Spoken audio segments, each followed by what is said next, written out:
Okay. That didn't go well at all, did it? So I just... All right. Anyway, hello, Anna. Hello, everybody. Welcome to the stream. This is your favorite political streamer who's much more handsome and in shape than Hassan. Anyway, it's Recap Thursdays. We are going to cover local and foreign news, everything that we haven't been able to cover or is breaking news today. Gesundheit. All right. And then we're going to start off with our typical Democracy Now! Recap of the world headlines. So, we had a really high streak of viewership, and then when they could hear me, they stopped caring. Awesome. Is my voice that bad? Am I not that handsome? Is that what you're trying to tell me? Rude. Okay, so moving right along, let's hear Amy Goodman. Welcome to Democracy Now!, democracynow.org, the War and Peace Report. I'm Amy Goodman. U.S. forces seized a tanker loaded with crude oil off the coast of Venezuela Wednesday as the Pentagon... I'm sorry. That still...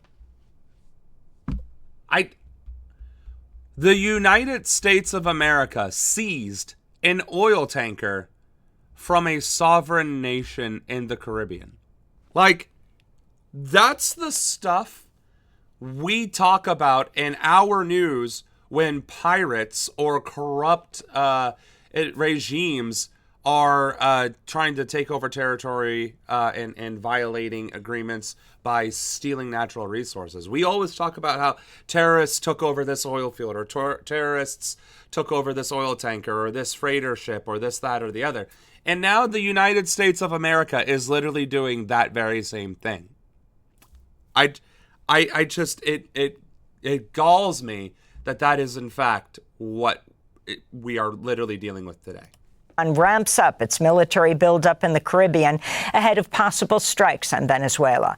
Attorney General Pam Bondi announced the seizure of the 20-year-old tanker named the Skipper in a social media post accompanied by video showing soldiers rappelling from helicopters and pointing weapons at sailors. Bondi said Coast Guard, FBI, and Homeland Security officers carried out a seizure warrant for the tanker, which she said was used to transport sanctioned oil from Venezuela and Iran. At the White House, President Trump confirmed the raid. So, a seizure warrant issued by the United States government to seize sanctioned oil that was only sanctioned because America is choosing to sanction Venezuela because America wants Venezuelan oil.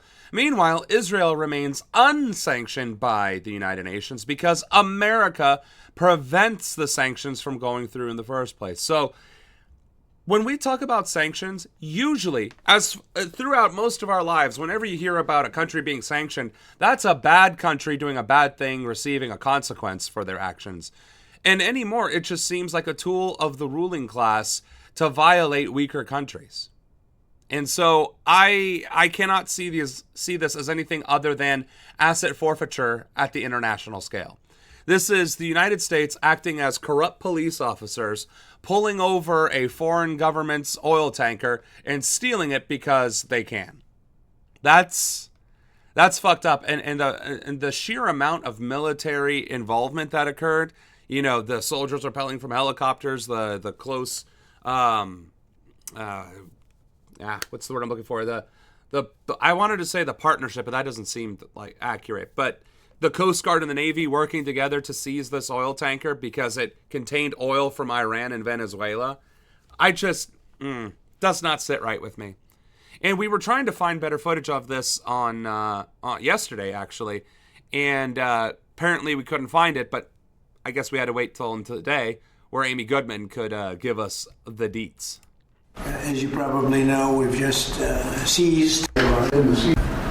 It comes after the Pentagon carried out more than 20 strikes on alleged drug boats that human rights groups have condemned as murder. Meanwhile, President Trump signaled Wednesday he may expand his attacks on alleged narco-traffickers to Colombia, following up his threats against Venezuelan President Nicolas Maduro with a new threat against Colombian President Gustavo Petro. Colombia is producing a lot of drugs. They have cocaine flies out. After headlines. In Gaza. Okay, so I keep skipping that because I don't want to listen to him. But evidently, we keep manufacturing, again, public opinion, public consent, justification to invade two sovereign nations for the fact that they are narco-terrorist states. And don't get me wrong, it's not like Colombia isn't producing cocaine or that Venezuela doesn't have some amount of drug issues itself. But that's not justification to invade these countries and seize their natural resources. That's not how that works. It didn't work. It wasn't justified when we invaded Iraq and Afghanistan for the global war on terror either. And as we now know, apparently it was Israel that was gunning for the invasion in the first place. So we've been, mannequined by Israel since at least 30 years ago, 25-ish years ago, invading the Middle East on their behalf. And now we're invading Venezuela and Colombia. Maybe not on Israel's behalf, but using the same exact playbook. And, of course, the question is why? The answer is corruption, abuse of power. The idea that getting something through legal means, lawful means, through trade and diplomacy isn't enough, because Trump truly believes that if you can get away with stealing or criminal activity, it's more worthwhile than having and brokering an honest deal.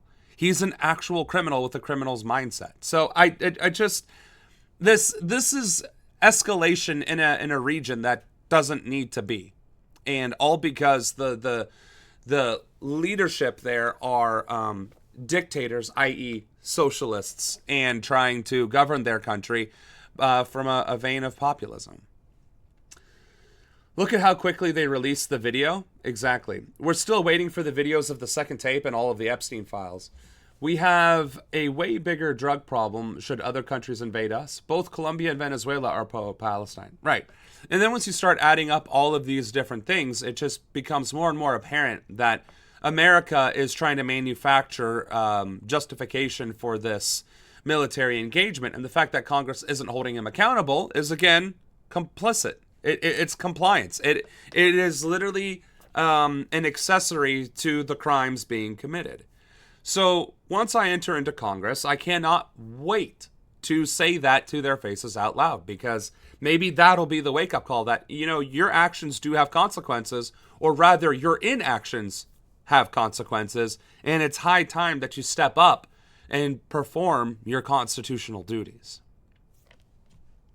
Hundreds of thousands of displaced Palestinians are struggling to stay warm and dry as a fierce winter storm brings heavy rains and flash flooding to the territory. Forecasters are predicting 2 months' worth of rain to fall on Gaza within just 2 days, threatening to flood makeshift tents housing families. Already the storm has claimed at least one life. 8-month-old Rahaf Abu Jassar died of cold exposure earlier today after water flooded her family's tent in Khan Yunis. Meanwhile, Israel's military continues to violate the U.S.-brokered ceasefire deal it agreed to in October. Health officials report 4 bodies and 10 injured Palestinians were brought to hospitals over the last 24 hours. That brings the number of Palestinians killed since the October 10th truce was declared to 383. This is Abd al-Jarjawi, the aunt of a Palestinian killed in an Israeli airstrike Monday. And what's even crazier is the fact that in order to even survive in their decimated locations, they have to break down the rubble just so that it can become secure and stable. On top of the fact that they're still getting attacked, on top of the fact that they're suffering against the elements, on top of the fact that they aren't having adequate shelter, on top of the fact that they don't have adequate health care or access to food and clean water. Again, when we were talking about this yesterday, Somalian refugees at least have a clean, dry shelter, access to at least moderate medical care, and food and clean water. Palestinians have infinitely less than even that. And they have to reconstruct their own devastated cities. It cannot be expressed how bleak and dystopian this nightmare is for the Palestinian people.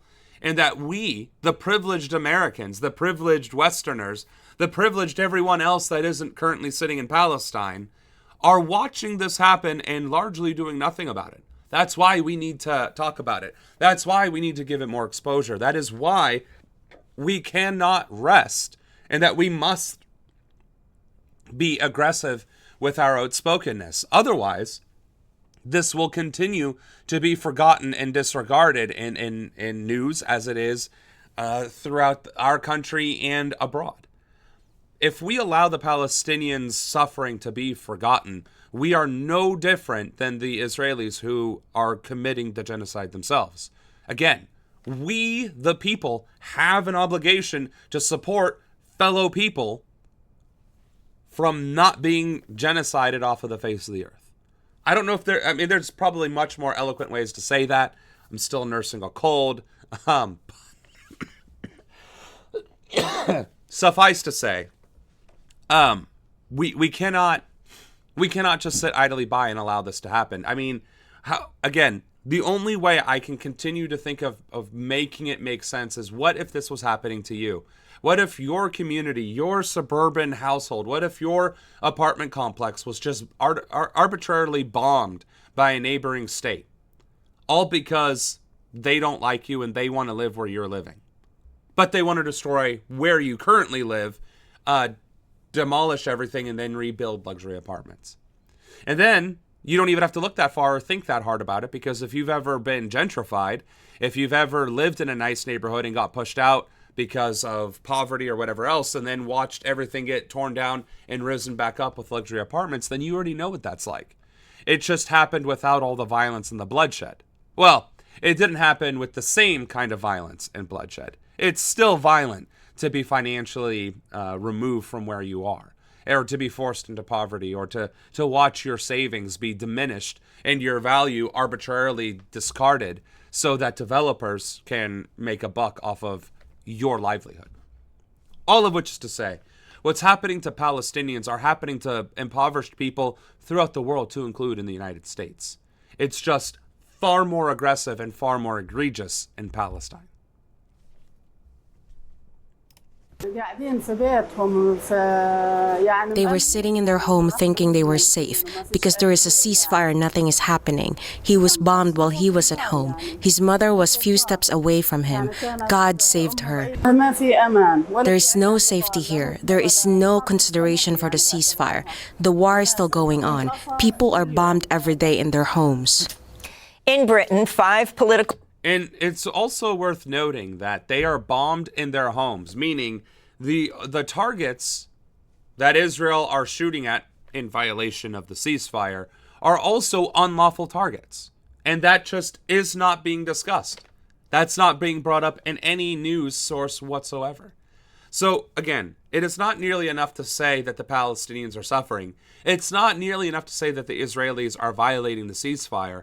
It must be said that all these things are true, in addition to the fact that Israel is deliberately targeting civilians who are already living in a very, very desperate situation. Prisoners awaiting trial for supporting the banned protest group Palestine Action have been hospitalized due to deteriorating health as a result of hunger strikes. It's now the largest coordinated hunger strike in UK prisons since the 1981 Irish Republican protest led by political prisoner Bobby Sands. On Capitol Hill, the House...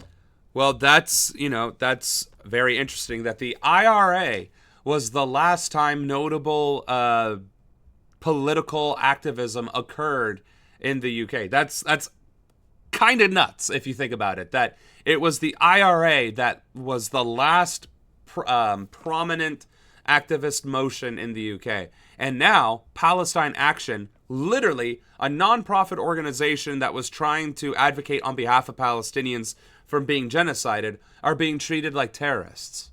Or worse. Meanwhile, terrorists are becoming presidents and invited to the White House with the full red carpet. If you had asked me when I was in high school if I ever thought America would be the host of some of the worst human beings on planet Earth, and that Israel, not that I was even that strongly aware of Israel's existence when I was in high school, but or that a second Holocaust would occur, but it would be the Zionist Israel state committing it against Palestinians, I would have laughed in your face. I was like, what kind of nonsense are you trying to sell me here? Are you trying to sell a dystopian novel or show or movie, a what-if scenario that could happen on planet Earth? Because that would make sense from a what-if science fiction point of view, but there's no way that would ever happen in real life. People unequivocally hate Nazis. People unequivocally hate fascism. We are progressing societally and embracing LGBTQ, transgenderism. We're embracing multiculturalism, right? We're embracing even major social reforms like affordable healthcare and education. Like we were on the uprise when I was in high school, and yet not even what? Well, I'm 36 now, so 18 years later. Yikes. Gross. Okay. That hurt. Ow. Oh, that hurt me right in the back pain. Okay. So, hold on. I'm old enough to have teenagers. I am old enough that I could have teenage children. And from a respectful age. I could have been 20 years old and had a 16-year-old child. I could have been 23 with a 13-year-old. That's a reasonable age to become a parent at 23. Wow. All right, oof. Okay. We'll just move along there. Suffice to say, in my youth, I would have never been able to imagine that America would have been the Axis powers that we have become, and that we are allying ourselves with a bunch of other fascist countries as well. Just absolutely heartbreaking how far we have fallen in so very little time. House of Representatives has passed the $901 billion NDAA. That's the National Defense Authorization Act. Combined with the supplemental bill passed earlier this year, the NDAA would expand the U.S. military's budget to over $1 trillion. The bill drew by... You know what's insane about the $1 trillion military budget? When I was active duty under the Obama administration, they had the most recorded military budget in history as well, in the midst of the global war on terror. And that was $780 billion.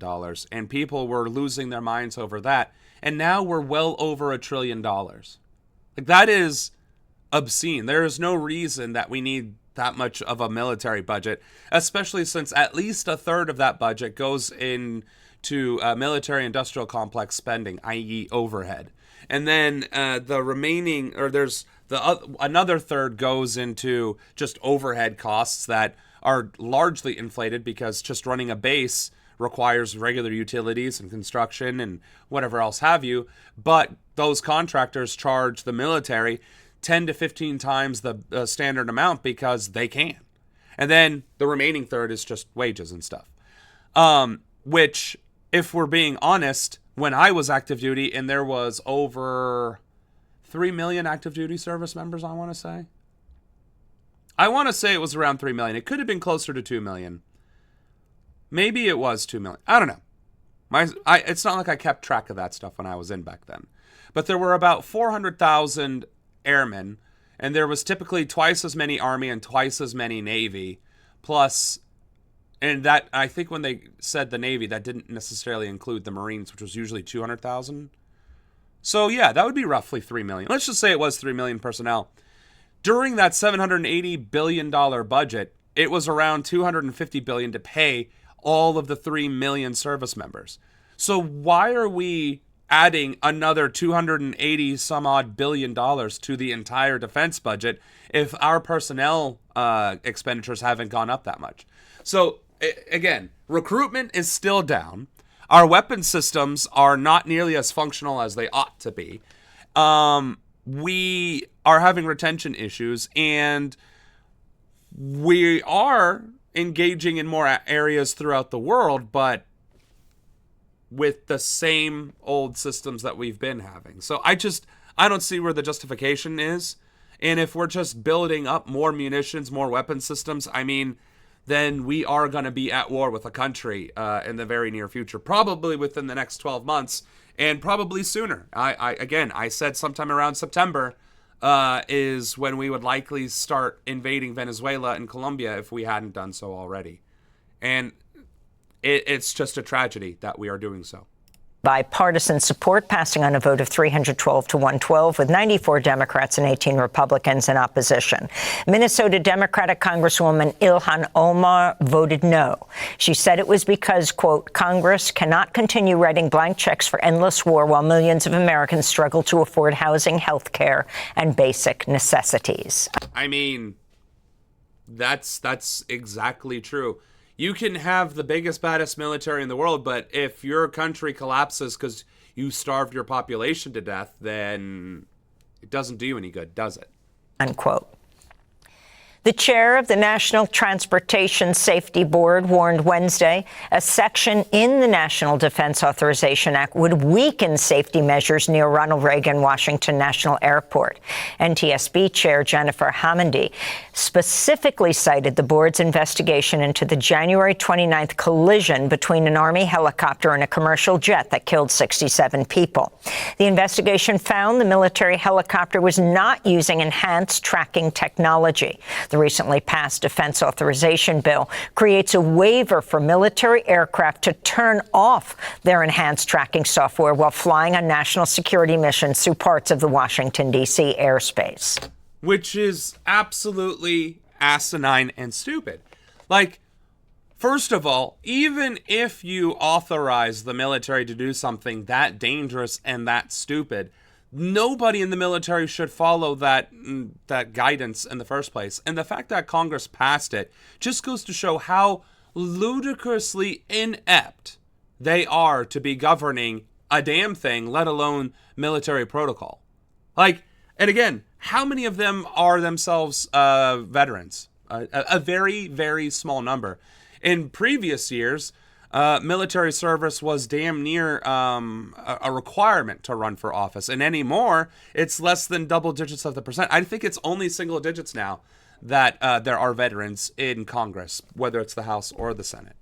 So you have civilians who have never served, who have no basic understanding of military protocol or the technologies or the dangers involved, making rules and laws and budget decisions for the military with no basis in reality whatsoever.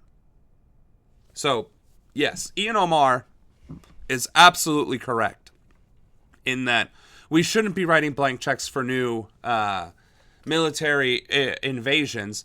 And the chairman of the safety board is absolutely correct in saying that this is going to cause problems at the Ronald Reagan National Airport, among other places. Is a significant safety setback.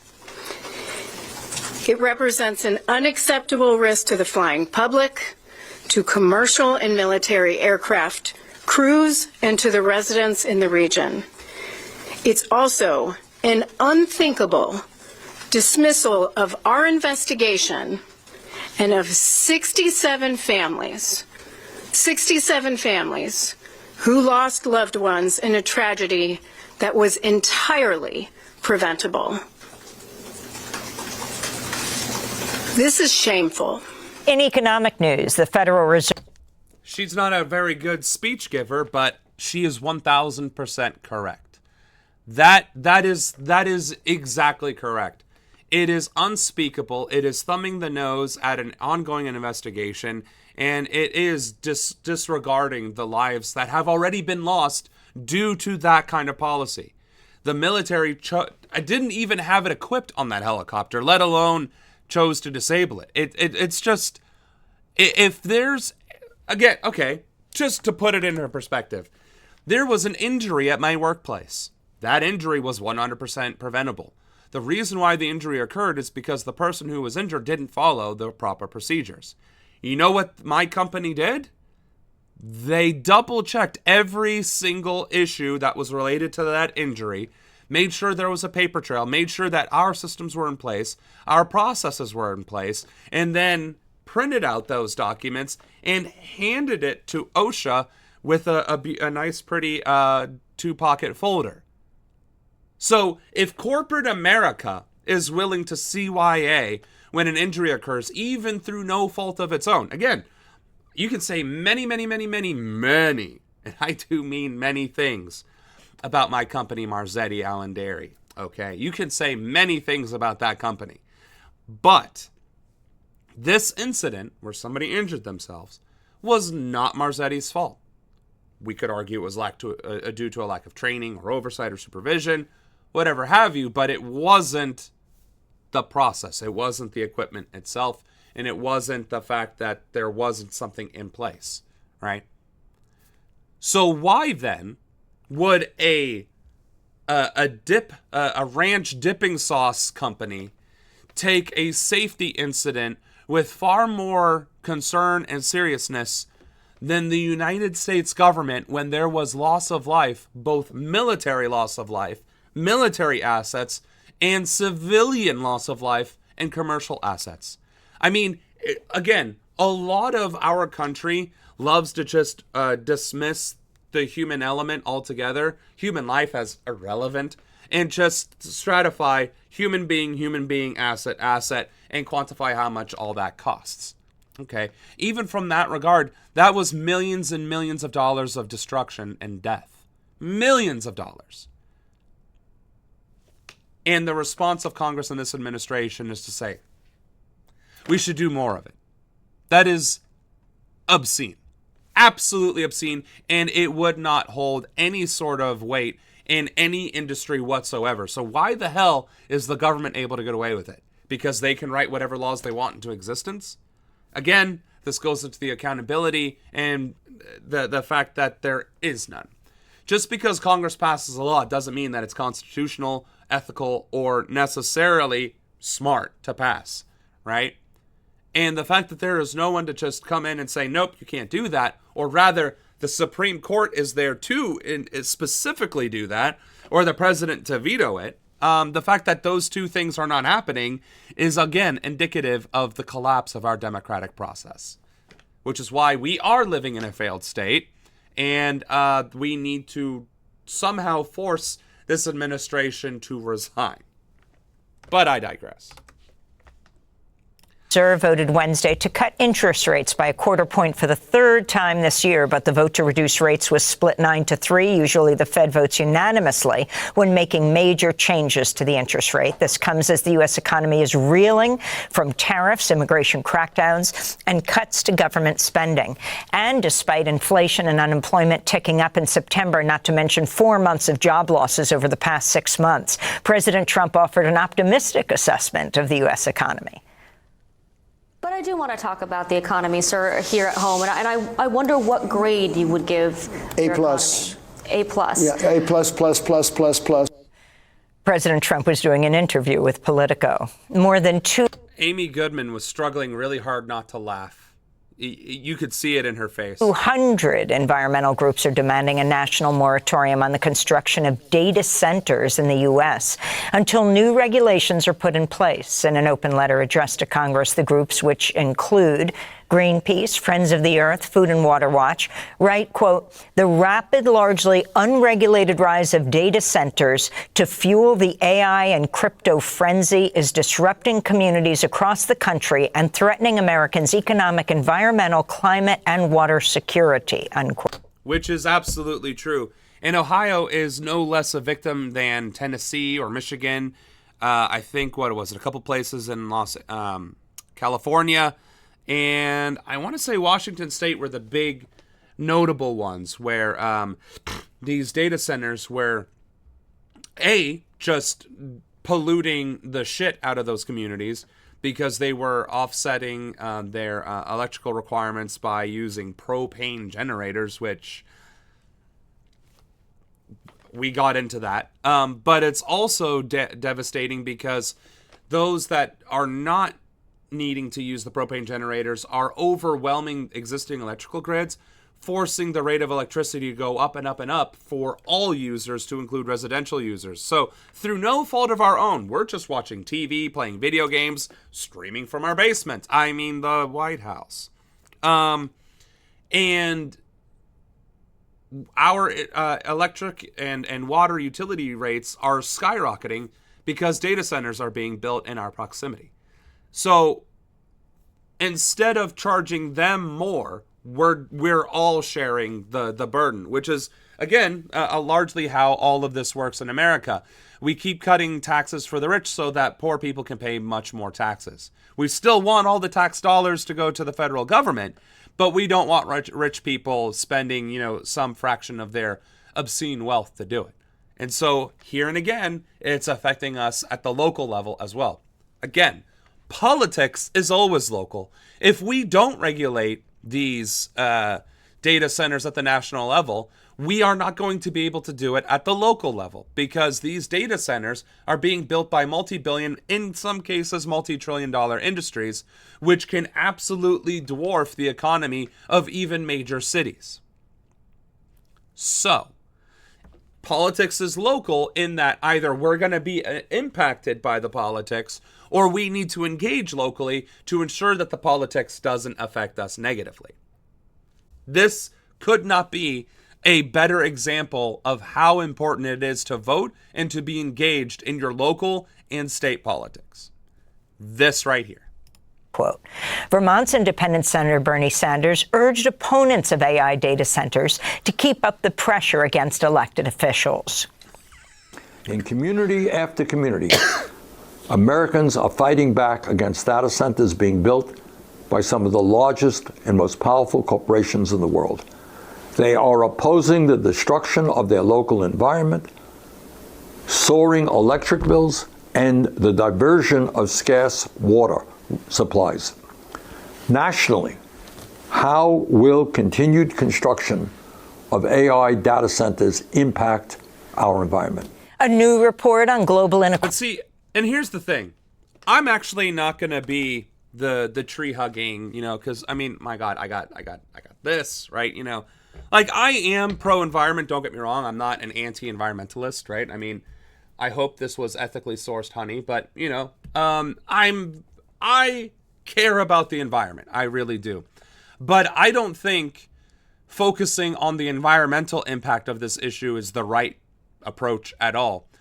Most issues that do impact the environment can be resolved through some other policy decision, such as carbon emissions, right?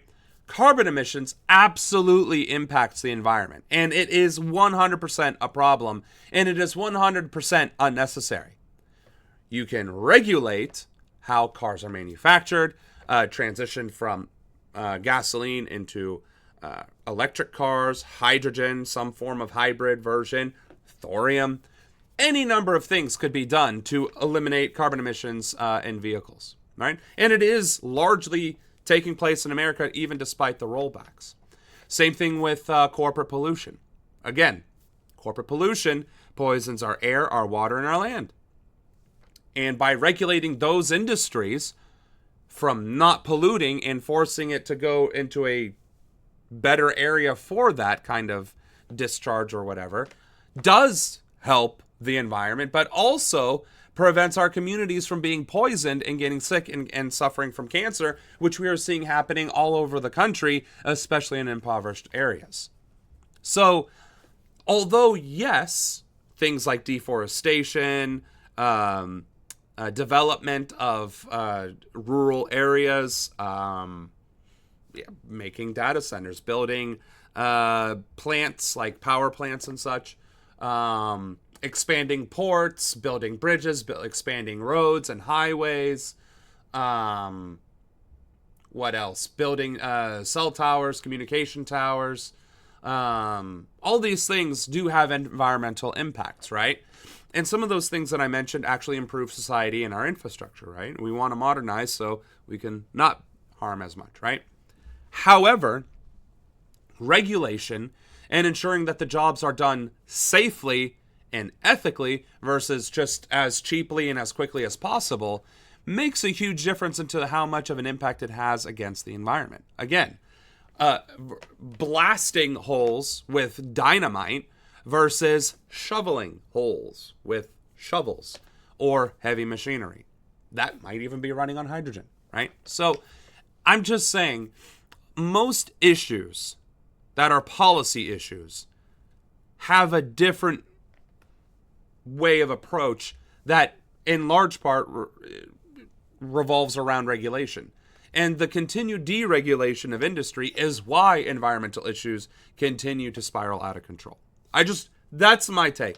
I'm not saying I'm anti-environment. For one, we should be converting all of our energy sources into clean energy because it's vastly more abundant. Well, it takes fossil fuels to manufacture them until it doesn't. If we can create solar plants or windmills or even water turbine ocean current plants to generate electricity and then pump that into the grid and then power our manufacturing areas so that we can pump out solar panels using the same clean energy from the coast to build this clean energy solar panels off the coast to take it inland where there isn't ocean currents, right? These are the ways you do that. You go from where the clean energy is, where it's most likely to be, or where it's most abundant, and you build your industry off of that, and then you bring it inward. I mean, this is not rocket science, right? That's what we should be doing. That would be an environmental approach as well as a regulatory approach. But just highlighting that data centers are bad for the environment is not doing nearly enough justice that it is having a significant economic impact on those communities and individual residents as well. And not mentioning that is an extreme disservice. That was the only thing I wanted to say. I just added a video about Abrego Garcia's lawyer said an hour ago that he has been released. Yes! Finally, it's 9 months too late or after the fact, after the Supreme Court demanded it, but hey, at least he's finally been released. So hopefully that saga doesn't continue and that man can finally live his life. But not likely. Quality shows the wealthiest 0.001% of multimillionaires and billionaires hold 3 times more wealth than the poorest half of humanity. Publisher. So, 0.001%. 0.001%, which is, was it 3? Hold on, now I got it. Now I doubted myself. Hold 3.001%. Global inequality shows the wealthiest 0.001% of multimillionaires and billionaires. Okay, so it's 0.401 times the population of Earth, which is supposed to be around 8 billion, means that 80,000 people on Earth hold more wealth than the bottom 4 billion people on Earth. Now, if you ask me, during pretty much all of human history, whenever a tribe or a village or a community or a township or a city-state or a kingdom had that much inequality, again, 8 billion versus 80,000, right? So I got to see this visually because I keep screwing it up in my head here now. All right. So 80,000, right, is 100,000 times less. So when there is a 100,000x disparity of people that don't have versus do have, things that tend to happen are the 0.001% end up losing their heads, their lands, their estates, their thrones, their palaces. Just saying. So the fact that collapse, and that's what it fundamentally boils down to, is collapse of the system, is in fact happening throughout the world, right?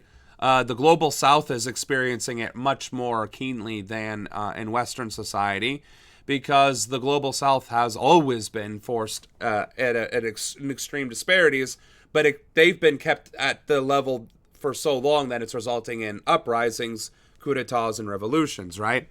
Whereas the West is just now experiencing it through an increase of extreme poverty, working poor, or living in your cars, working homeless, so on and so forth.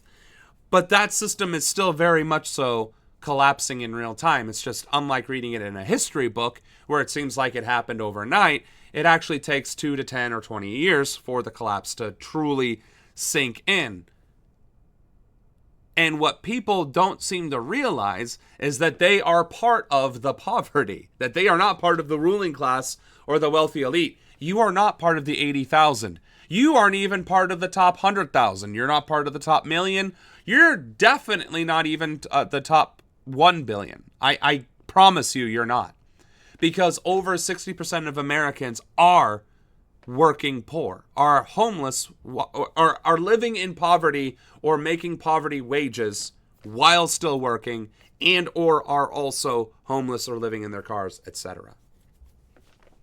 So I can promise you that you're not part of the top, what would be 18.5%, 1 divided by 8. 12.5%. You're not in the top 12.5% of earners globally. You're just not. Because you're not even the top 12.5% earners in the United States.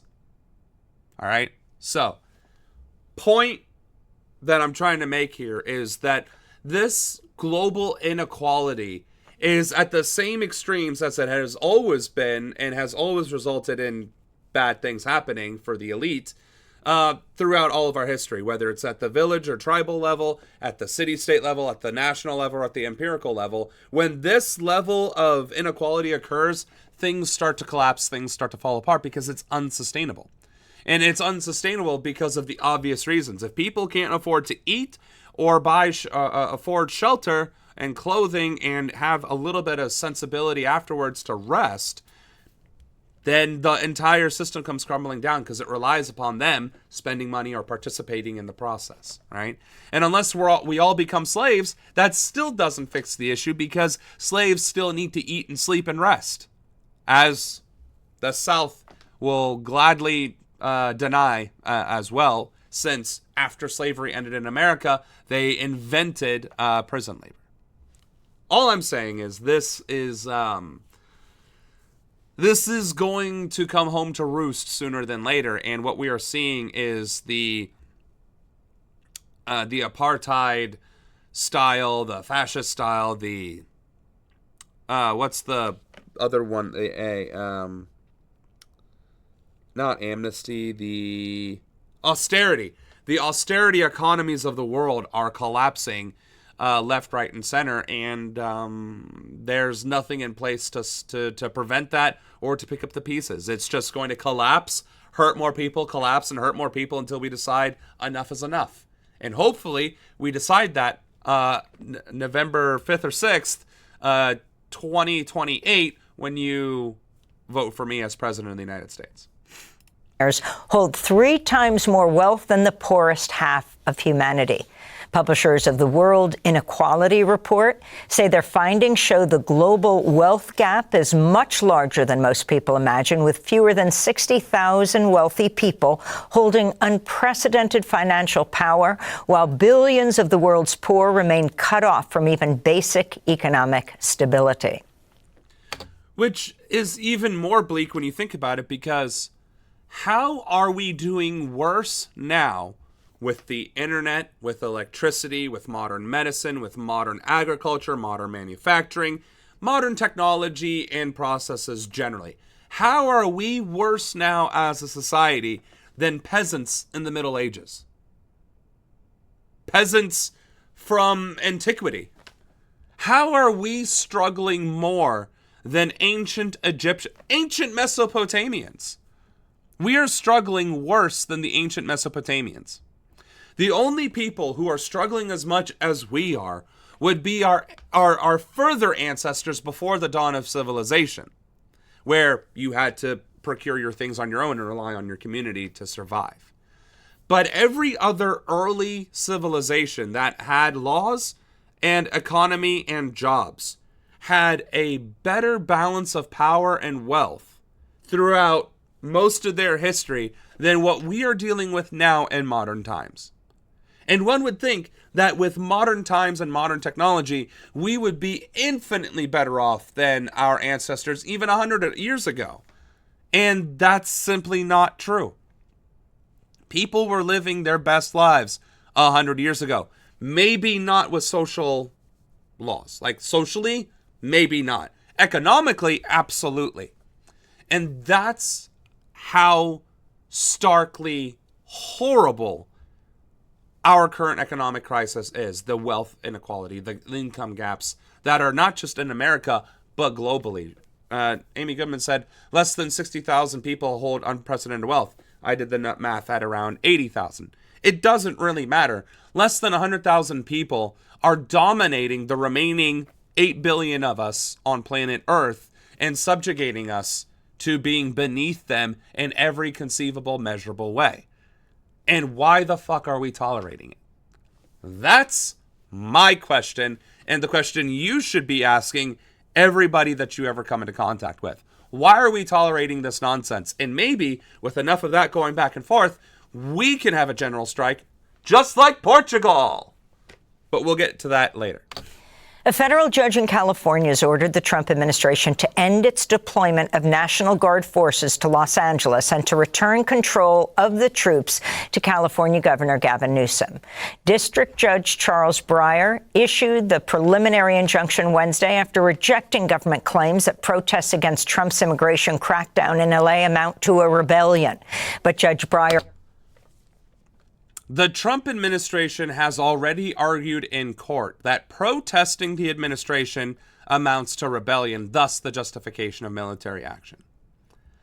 We are at that stage of dystopian nightmare in America where if you protest or dissent against this administration, they are going to try and label you as a rebel. You're not even armed. You don't even have props on hand. Just signs and your middle finger.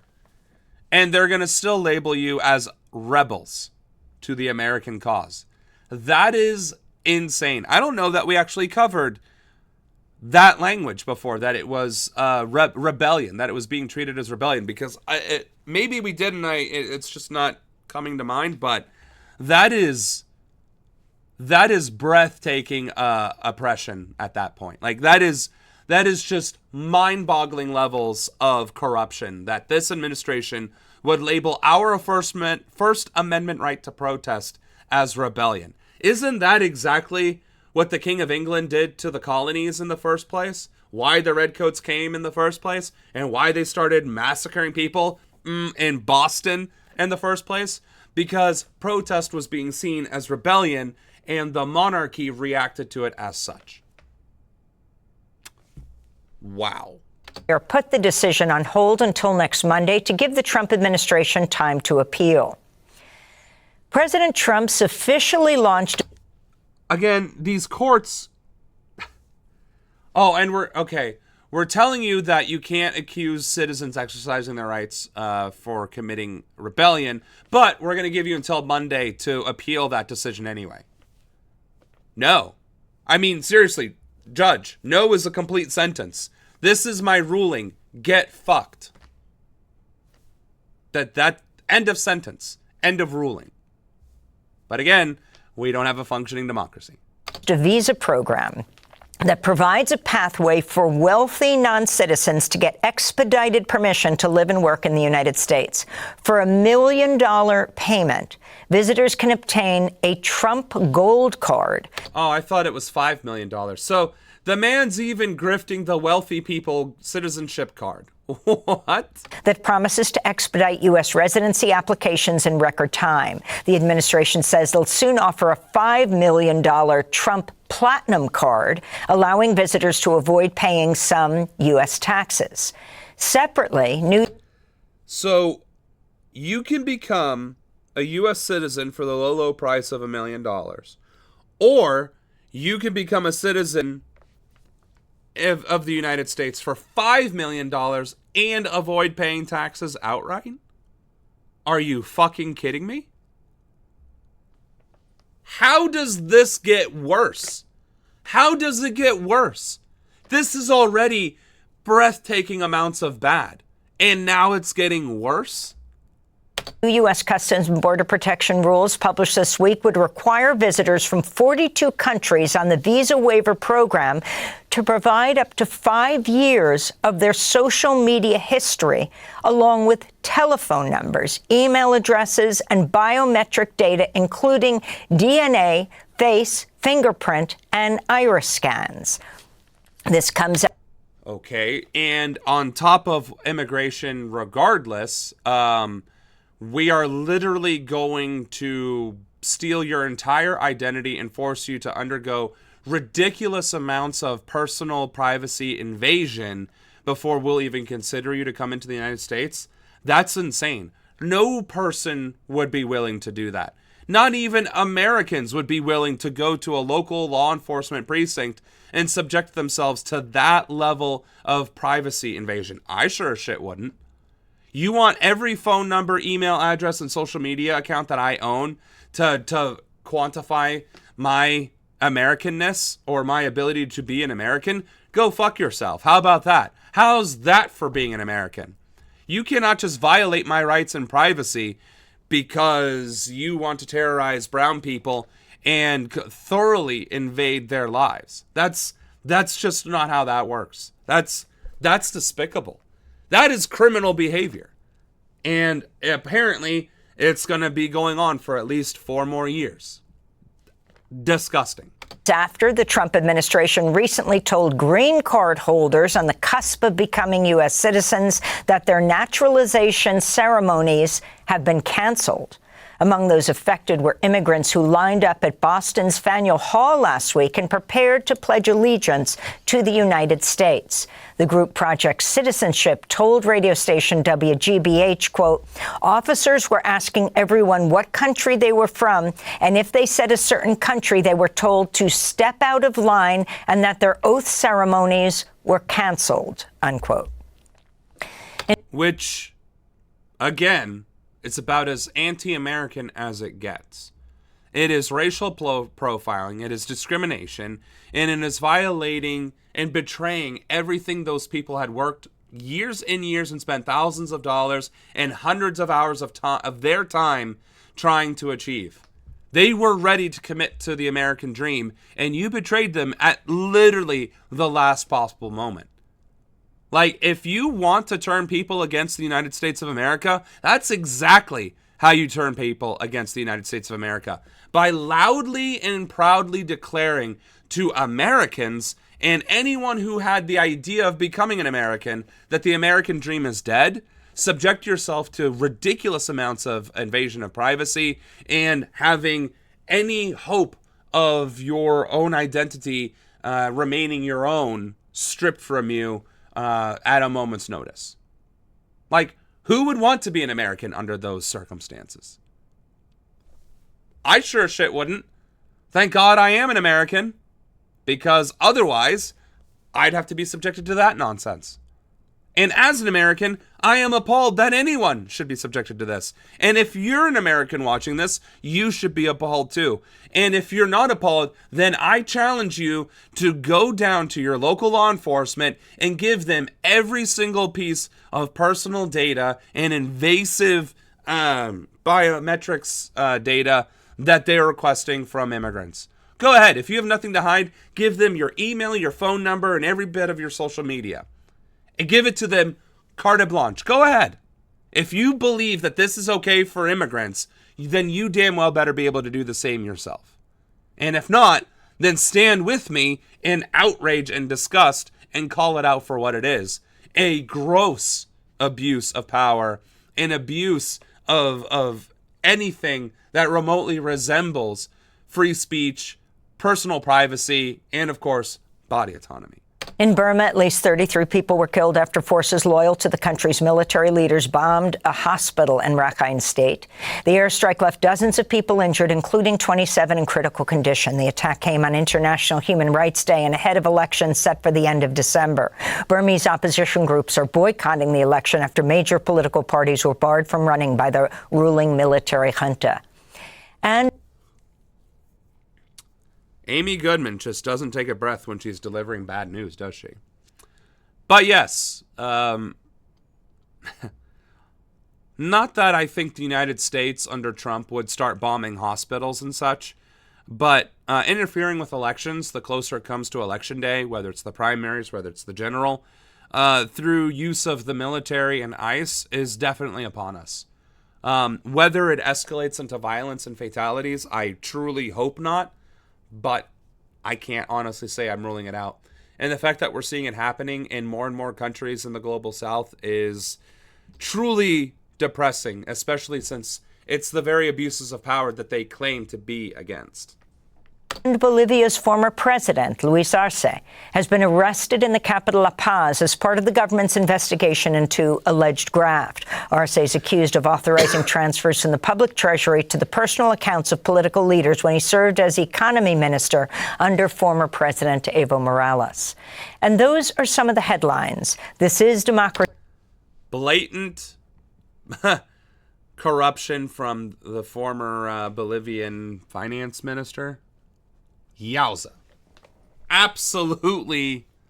Like, literally taking money out of the coffers and putting it into your own pockets.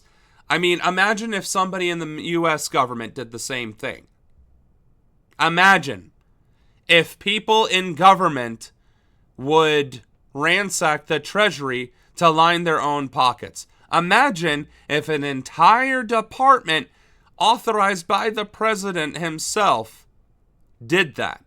Crazy to imagine a government agency, maybe even a department of government efficiency, no less, under the auspices of an audit, tapping into the U.S. Treasury and Social Security accounts through back channels and creating backdoors into those accounts, making them exponentially more vulnerable than they were before, and putting that data on a private server. Imagine if something like that would happen in the United States. Just crazy amounts of corruption, right?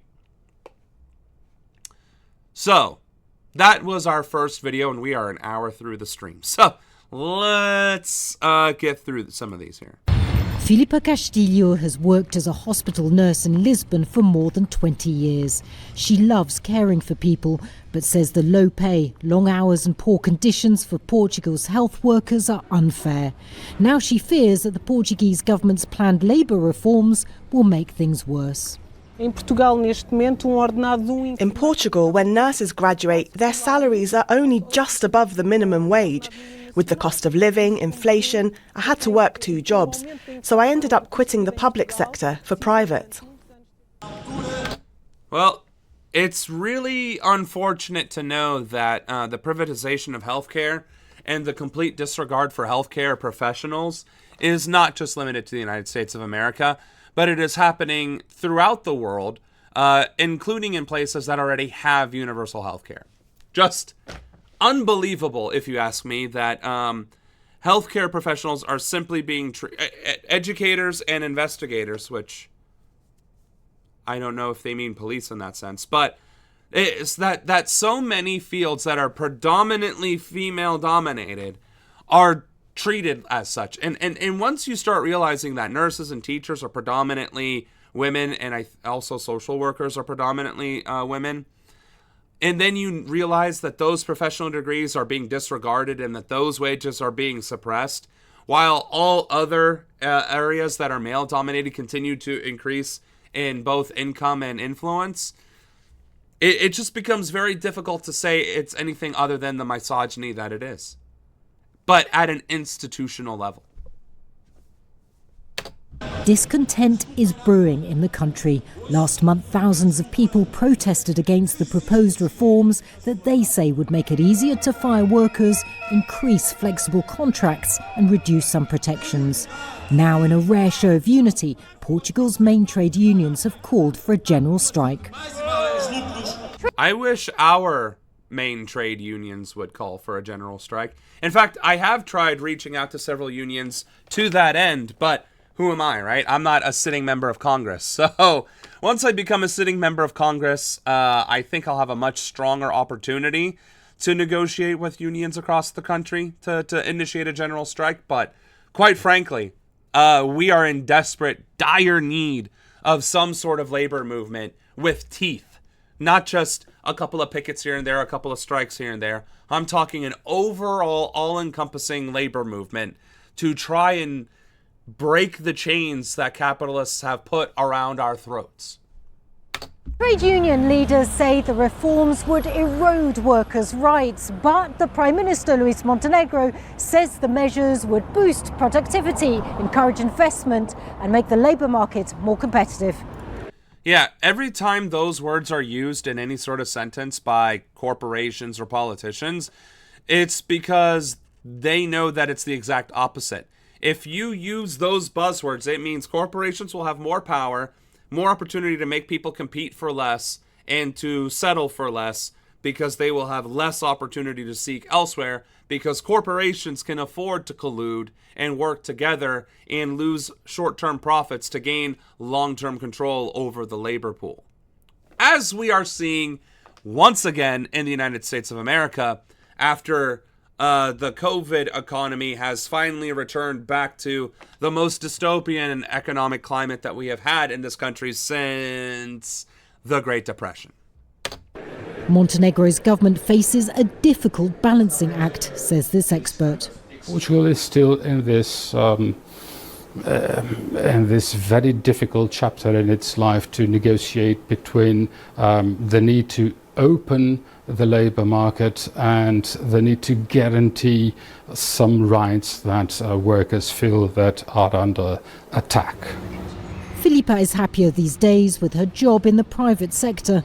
But if Portugal's parliament approves the labour reforms, she says she worries about what could be on the horizon. Natasha Butler. So, something that needs to be said. If you truly want to address labor issues in a country, if you're truly trying to open up the workforce, and if you're truly trying to make things more competitive and more equitable and this, that, and the other, this is what you do. You create an actual job board that is all-encompassing, and it's just nationally available. Kind of like Indeed, but, regulated. So, job seeker website is established. All registered business entities will have their FEIN as their login and the SSN of the CEO or sole proprietary as the password to begin with, and then they can set it up themselves. All business entities, regardless of size, may participate in the America Work program to include any OJT efforts, so long as those entities can prove their competence in the field. This will typically require proof of work of a minimum of 3 years of business activity. Startups may still qualify if they can sufficiently provide proof of work. All citizens 18 years or older will have automatically registered accounts based on their SSN as login and DOB as their password, right? So again, that's not how it necessarily has to be, but the idea is that it's PII. It's something that is going to be unique to the person, and that'll be their initial login credential. Maybe SSN and DOB might not be the most safe thing in the world, but maybe it'll be sent to the Social Security card holder first, and then they can input their data that way.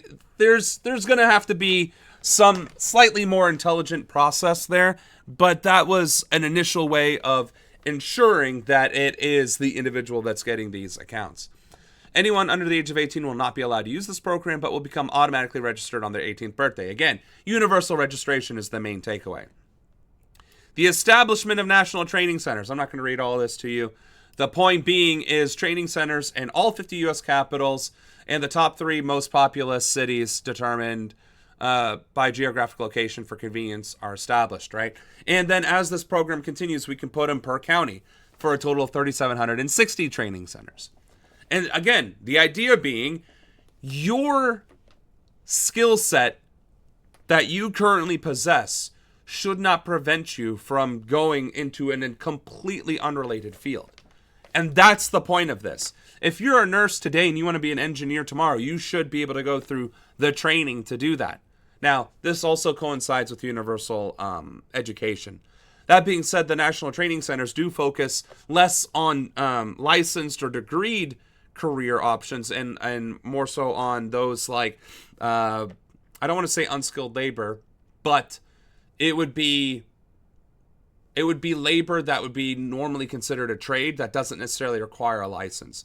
So this will include electricians and pipe fitters and plumbers and so on and so forth, and even traditionally degreed positions like CPAs or finance type jobs, or like the entry levels of nursing, not RN nursing, but like the entry levels of like an LPN or something. And each of these training centers, depending on their size and their scale, will have opportunities to take these courses. And obviously they'll run for however long they do. And you'll have to sign up at the beginning, because it's not just going to be like, oh, you can just join whenever you want and get full credit at the end, right? But taking care of the training needs of the labor that is needed and wanted in our country, providing that, that's a way to do it. Incentive programs for the employer system. This is assuming that we haven't federalized the entire industry of America first, but assuming that there's still private industry in America, this would also incentivize existing companies to participate in the program through various benefits, right? And then, hey, guess what? An immigration allocation program, because again, one of the biggest arguments is that, well, we have all these illegal immigrants taking our good-paying jobs and being in America for no reason. Well, bam, now we have a reason to give immigration a chance to come here and do their jobs. Now, obviously, we already did largely have this until this immigration crackdown by the Trump administration started terrorizing immigrant communities throughout the country. So first, we're going to have to roll that back and then open the doors to, or reopen the doors to prospective immigrant workers that want to experience the American dream under my administration instead of this fascist nightmare. And if you did all of this, if you did all of these things, you would dramatically improve the labor pool and labor just presence in a given country by supporting labor. But that's not the point. So when they talk about supporting labor, or when they talk about improving the labor pool and this, that, and the other, what they're actually talking about is controlling workers and dictating to workers what they can and cannot do, which only erodes labor strength over time until it is what it is today. So my policies is to empower workers every single step of the way, whether it's with the labor market itself via training and accessibility and having an actual real-time pulse on what jobs are needed and what's available, and improving wages and benefits. If workers are taken care of, they're going to do the work because they're going to want to do the work because they're being taken care of, right? And then if they can pursue jobs that they are passionate about, then as well as getting paid, as well as getting benefits, then it's a win-win-win all around, because now you're not forcing people to go into these fields just because it pays good or because it offers good benefits. It's because people are actually passionate about it. And that is the primary difference, and the reason why Portugal is bracing itself for a general strike, and why America desperately needs one. So, what do we got next? Oh, corruption. There's a brewing showdown between President Trump and Indiana Republicans over redistricting. The State House passed a new congressional map designed to hand Republicans all 9 of Indiana's House seats here in Washington. Look at the gerrymandering. Look at just how completely different these districts look from now compared to what it was, just so that they could completely erase 2 Democratic seats. That is breathtaking amounts of corruption, that they would even attempt to do this, and that they would be so blatant and outgoing for it, or outspoken about it. On top of that, the President of the United States is threatening anyone who's against this blatant corruption. Are you fucking kidding me? Like, how much more egregious can it get? That's what I would like to know. But some Republicans in the state Senate aren't on board with the plan. Joining us now is former Indiana Senator and former U.S. Ambassador to the Vatican, Joe Donnelly. Thank you for coming on. So, we have an ambassador to the Vatican? And he was a former state senator. So he was a state senator, but also ambassador to the Vatican? Like, that is an interesting resume right there. That doesn't seem like that would add up, but hey. what are you hearing from people in Indiana about this plan? What kind of support or lack of support is it getting? Sure. Well, it's never been a Democrat versus Republican issue in our state. Former Governor Mitch Daniels came out against this plan. Former Republican Lieutenant Governor Sue Ellspermann came out against it. Overwhelmingly, the people of the state are against it because they're going, why are we even doing something like this? And it's perceived as, you know what I've heard, I've traveled around the state on this, and the word is Hoosiers don't cheat. I mean, there's rules, you play by the rules, and that's how it should be handled. But again, the maps are so ludicrously different. Like, whoever your congressman is now in Indiana, it's going to be somebody else. That's how ridiculously redrawn these things are, and just completely batshit everywhere else. And quite frankly, this is bad enough that the districts are carved out so that there's only 2 Democrat seats. But at the same time, like, Indiana is just as rural as Ohio, which is just as rural as Michigan. If you have to separate your seats by population, right? And that's why they look this way. Granted, Democrats could do the same exact thing if they really wanted to. They could carve their population districts so that it has like a big chunk of Democrat and then a sliver of Republican, and do the same thing and have 9 Democrat seats. But again, if a Democrat ever attempted to do this, it would be international outrage 24/7, 365. But Republicans do it, and it's a gentle debate on primetime television. Like, that just... I don't understand why Republicans are allowed to get away with blatant corruption, but Democrats are hit with the book if they even think about holding their own party accountable. I don't understand this. The effort could consider new congressional maps this week, give GOP all 9 of the seats, and state Senate Republican leader not enough votes to pass new maps, which comes to the corruption. So Syndrome said he'd vote no after President Trump used a slur for those with intellectual disabilities. I want you to listen to this. Point, we have to stand up, and you can't validate slurs like that and rhetoric like that, because how do we expect our children to not use terms like this, to be respectful of each other, when the most powerful person in the world is using them? It just goes to a matter of character, and somebody has to speak up. And at this point, I have the microphone. You know, it is kind of interesting to me that the Republican Party allowed this to happen, allowed MAGA and the Tea Party to come home to roost and take over its entire, ethos, morality, direction, policy platform, whatever you want to call it. And yet there are still some that are like, the gravy train of getting reelected really easily was really nice, but it is coming with a pretty significant cost that are surprisingly against my strongly held Christian and family values.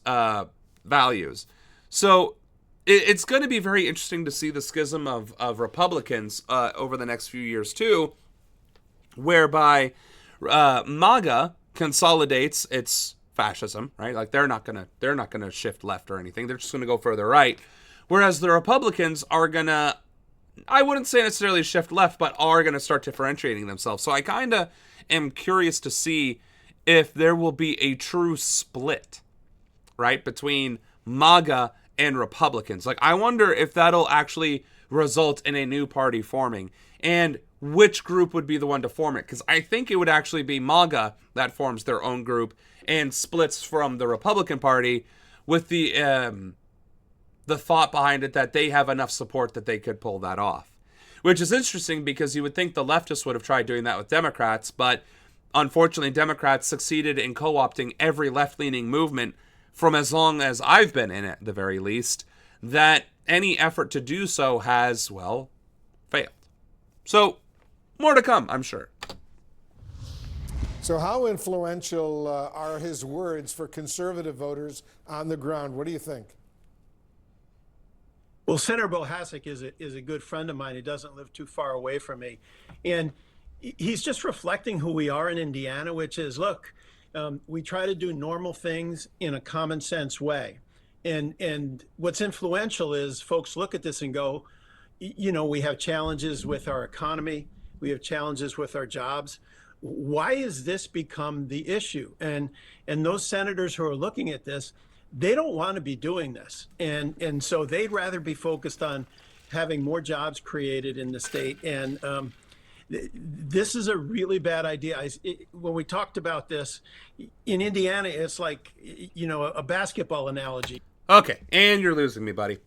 Point being, he's saying the quiet part aloud, which is that most state level and local level politicians know that their positions depend on them actually delivering. They know that because, quite frankly, they're the most vulnerable seats in any given election, right? So, the only way to keep those seats is to at least justify their position there by creating jobs or improving the economy, because that's largely what people give a shit about. Because largely, that's what we're struggling with, is having good paying jobs and an economy that we can afford, right? The healthcare and education that sort of falls into the economy, but largely it's just dollars, right? So talking about redistricting and like ridiculously gerrymandering districts and this, that, and the other is not a priority. People are seeing that it's not a priority and are demanding that the priority be redirected to their needs. So on top of them not wanting it on principle, the politicians, the people are also breathing down their necks. Why are you wasting everyone's time? Because it's a ploy from Washington, DC politics trying to influence further and future elections so that they can continue to consolidate power. But the problem is, I think I saw it on a post, is if you artificially manufacture these seats, you dilute the power of those seats in the first place, meaning there's a greater opportunity to upset elections in these newly redrawn maps because now there are more liberals in those districts. They might not be a majority, but there are more of them, which means if you can get a good liberal to run in those districts, they could feasibly push moderates or people who are unidentified to the liberal side of politics and start flipping far more seats in the process. So in all actuality, gerrymandering is only useful if you can guarantee that the gerrymandering will work. But what's happening instead is that you're diluting the entire state into this hodgepodge of seats when is the majority of the state actually conservative? And what we have found in a majority of cases is that a majority of the population in any given population is not necessarily conservative if everybody were to actually vote their conscience. So, can I be ambassador to the Vatican when I'm president? Well, it's going to be hard to be ambassador to the Vatican if you're also my chief of staff.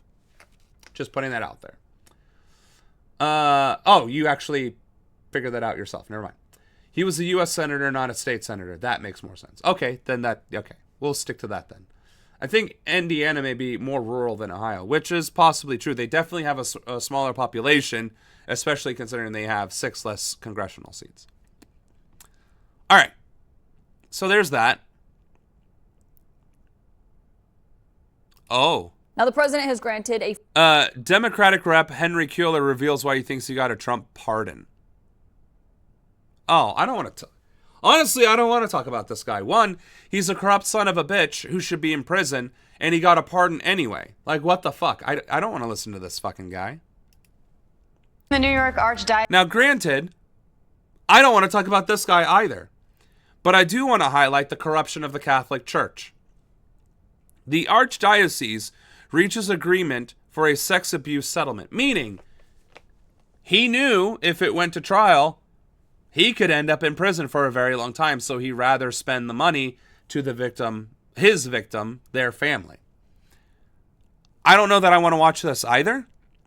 But the Catholic Church, especially now that there's an American Pope, and the fact that the American Pope is more conservative than our previous Pope, Pope Francis, just goes to show that the Catholic Church is concerned more with power and optics than it is with doing the right thing. And I don't know, carrying out the gospel. But who am I, right? So, I really, I guess I can't says just it'll keep raise at least skipping $300 million to fund a sex abuse settlement. It's for 1,300 people who say priests and staff members abuse them as minors. The New York 1,300 accusers, and the result is he has to raise $300 million.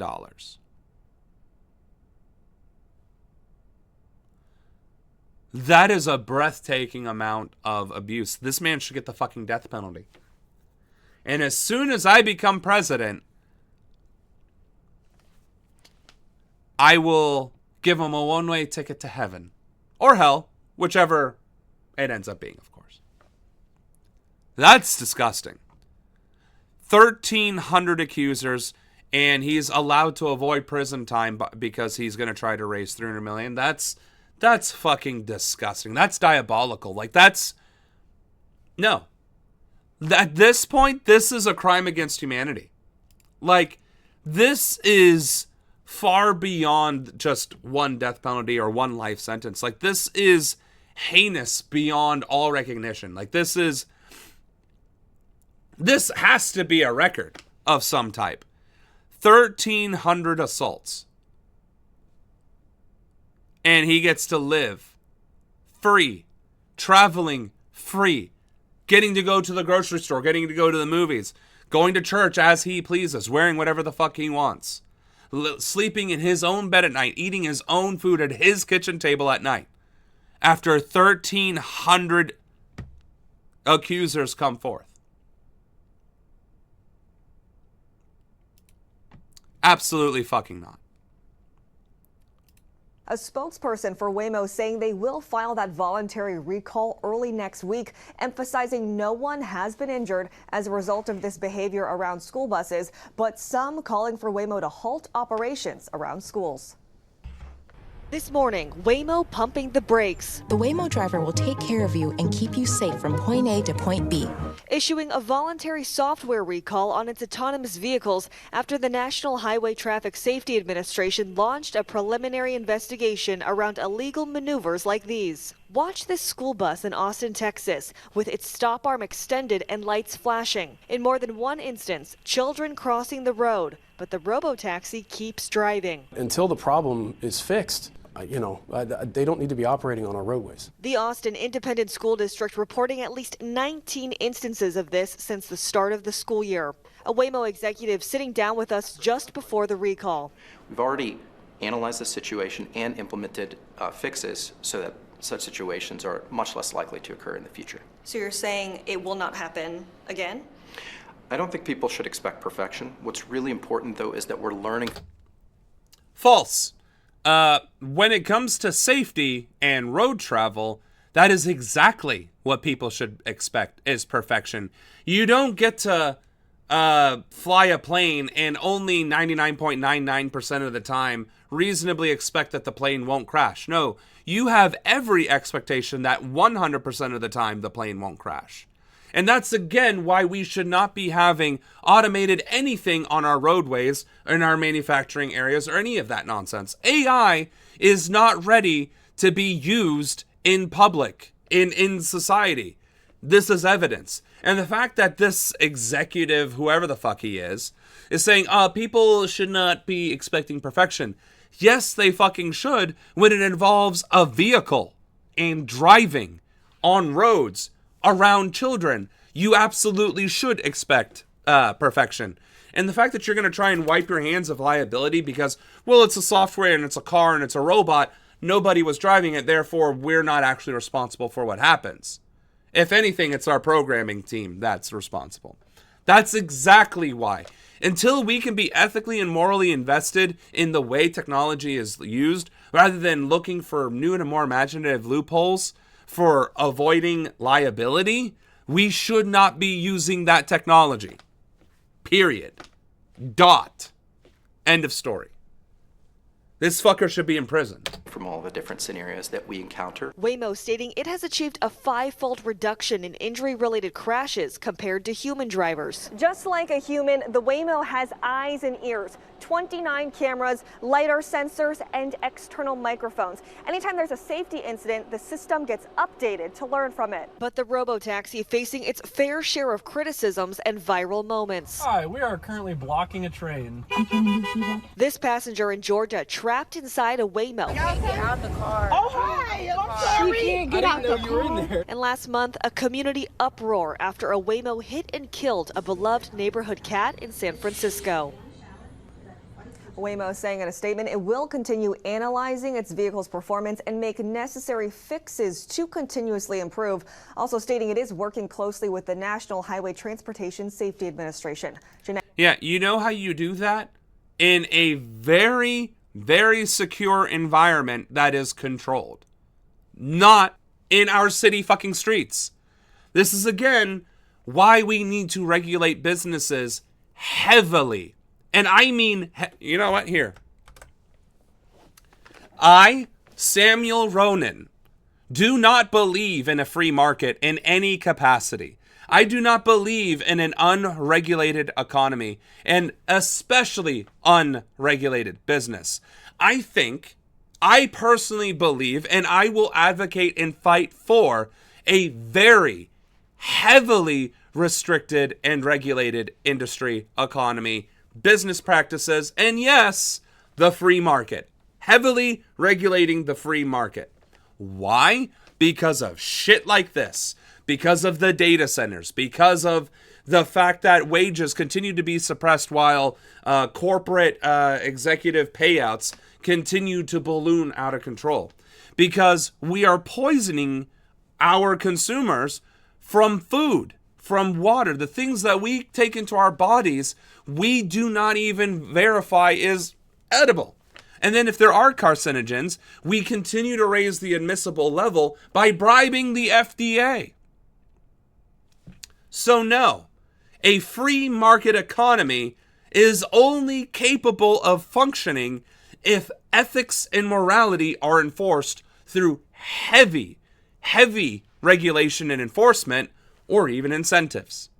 So, the free market doesn't exist. What exists right now is allowing the worst people with the worst intentions for the worst reasons to run amok, unchecked and without any sort of accountability, to the great detriment of citizens, the economy, our nation, I can't do it with this hand, our society, and the environment.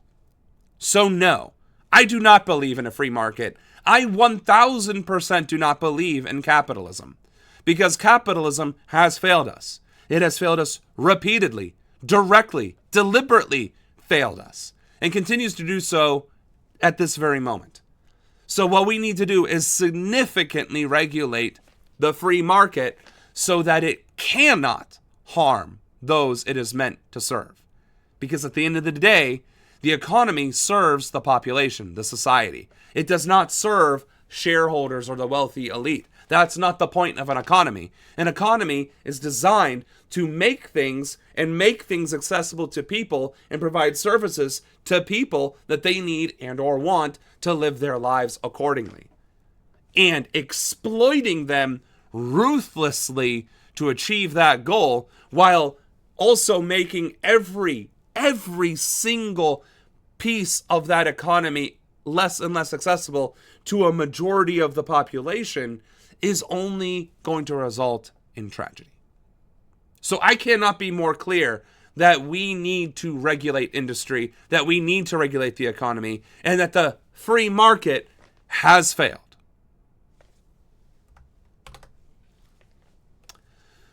Yes, Waymo did in fact kill a cat.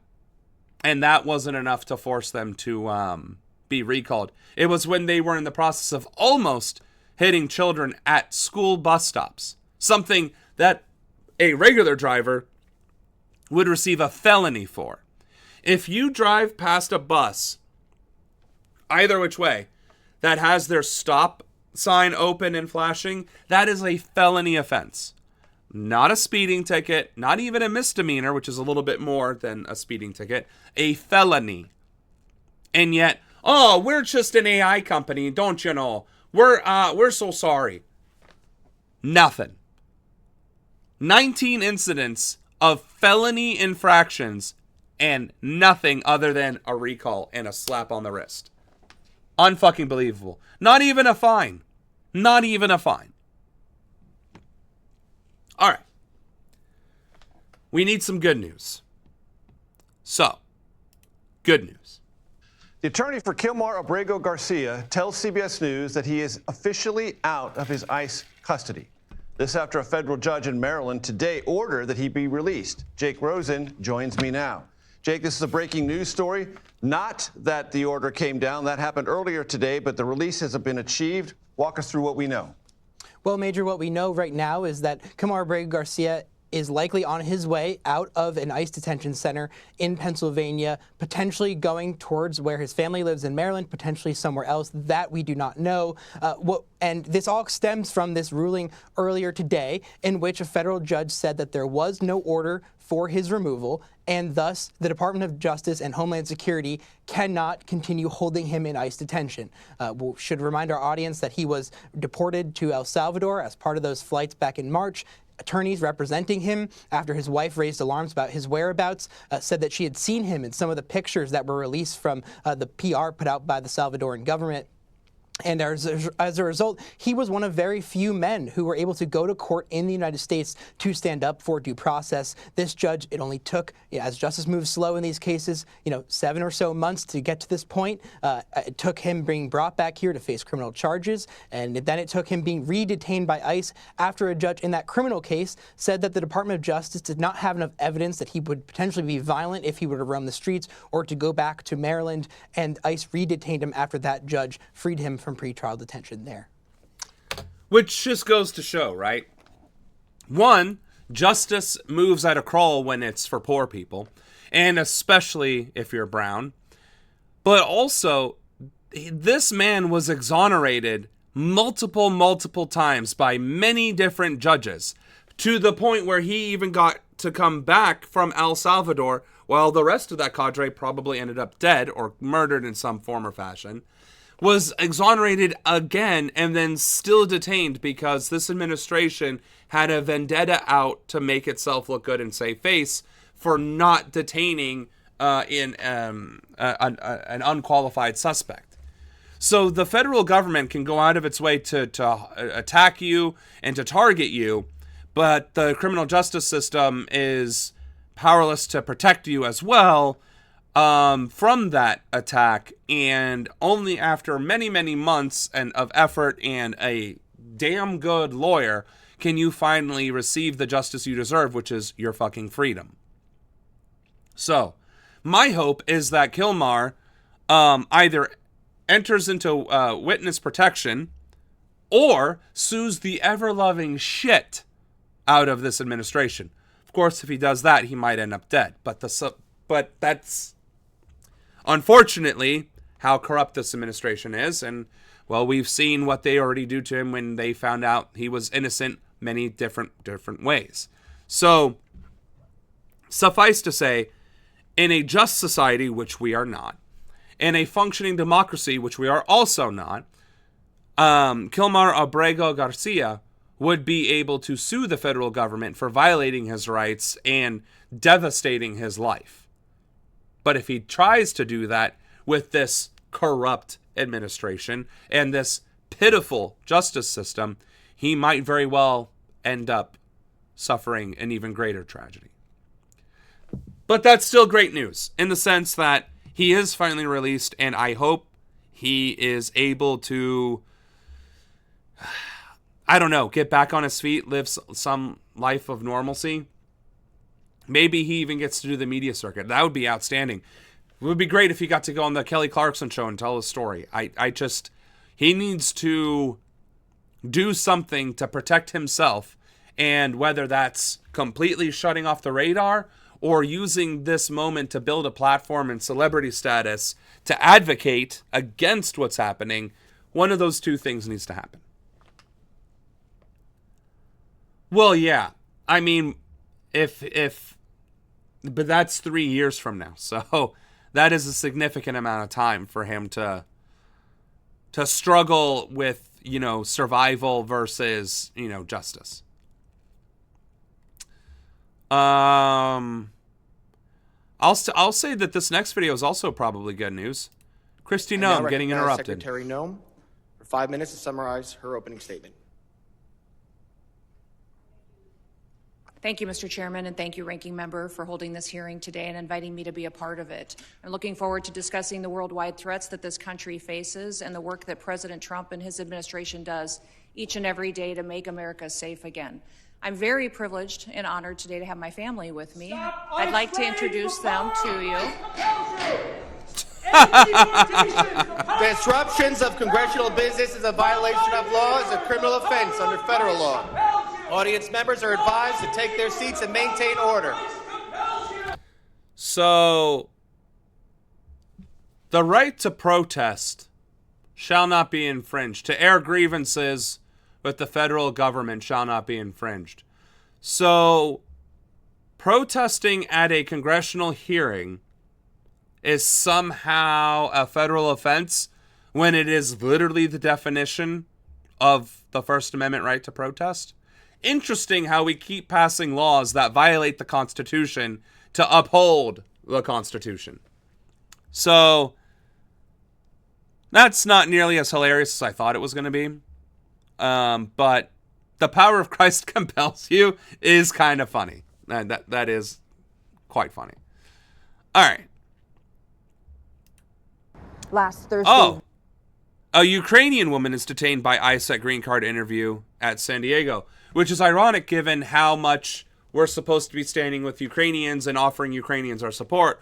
We're going to go ahead and detain Ukrainians seeking green cards in America, their supposed ally. Victor Carroll came to... Also, Ukrainians are white. So, again, first they came for them, then they came for the other, and then they came for them. And now they're coming for white people. Not as much, to be fair, but they are still targeting and harassing white folks. So, if you think that ICE and this administration isn't going to target you because you're lily white and that you have all this privilege, you are very sadly mistaken. This USCIS building with his wife Victoria for what was supposed to be her green card appointment. But he left here without her because she was detained by immigration officials. Now he's trying to figure out a way to get her released and back home.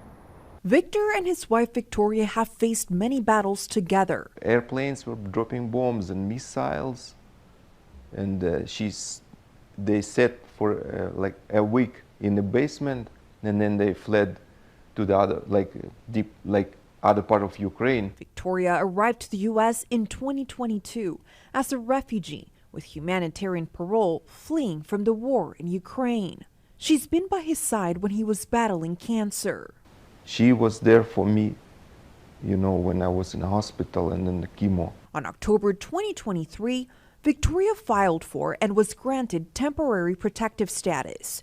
In January, 3 months before her TPS status was set to expire, she applied for a renewal.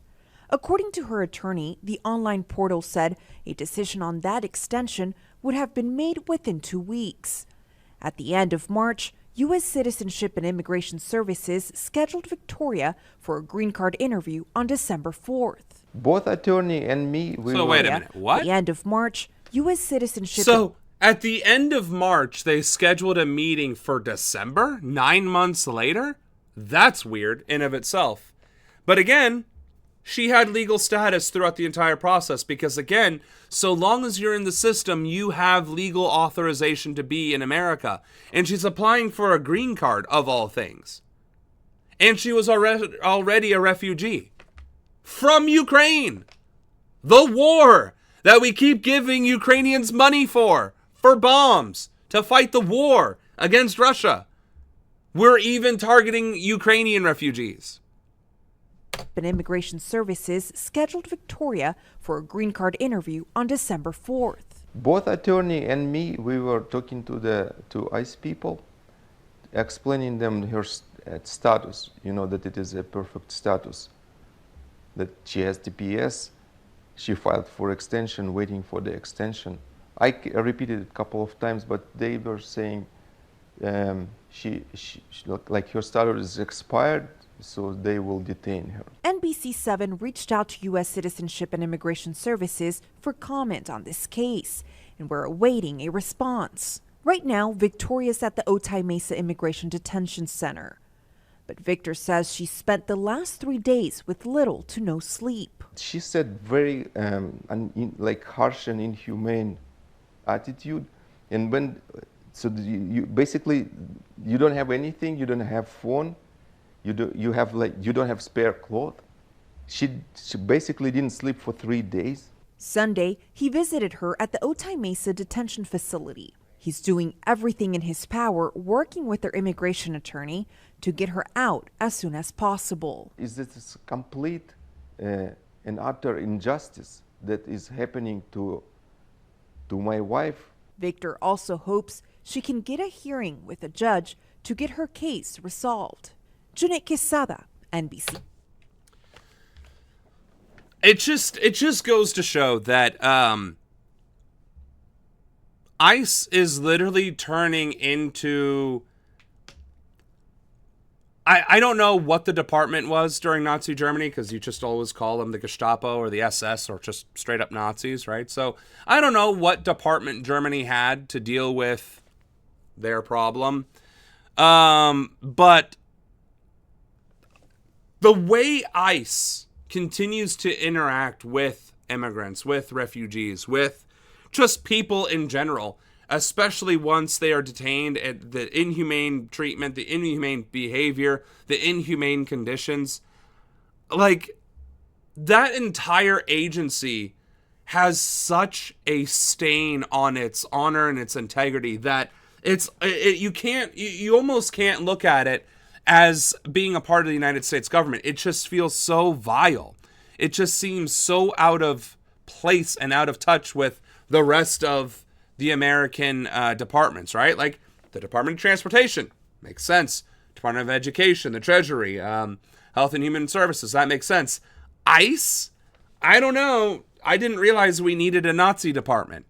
But apparently we have one, and it's growing in influence with each passing day under this administration. And with the $250 billion budget it just received back in, September, October? Just unbelievably heinous and cruel and vile. This every time I see ICE, I don't even think of a department anymore. All I think of is, the Nazi administration, the Nazi agency that is given no accountability whatsoever to commit acts of terror on U.S. soil. Like it's absolutely disgusting and depraved. And the fact that there is no, I don't know what else to compare it to. Like that's how fucked up it is. I truly do not know what else you can compare it to other than the Nazi Party of Germany. So, speaking of which, prosecutors say all of the victims were Chinese sex workers, but that does not negate the crime this federal agent is accused of doing to these women. Now, these crimes happened in 2022, but the federal indictment unsealed today, just hours before the federal agent appeared in federal court. A warning: some of the details in this case may be disturbing to some viewers. According to this 12-page indictment, the defendant is a serial rapist. All right, so trigger warning, but a Border Patrol officer is actually being held accountable for assaulting and robbing 4 sex workers. Now, that's bad enough that they did that, right? And we'll just move on from there. We don't need to keep that on the screen. But suffice to say these behaviors are quickly becoming a pattern among agents, whether official card-carrying members of those agencies or the deputized bounty hunters that are kidnapping children and holding them hostage to encourage their parents to flee their homes or to come out so they can face arrest, right? These behaviors are only going to worsen. They are only going to become more heinous, more egregious, more inhumane, the more and more this becomes normalized, and the longer these are allowed to go unchecked.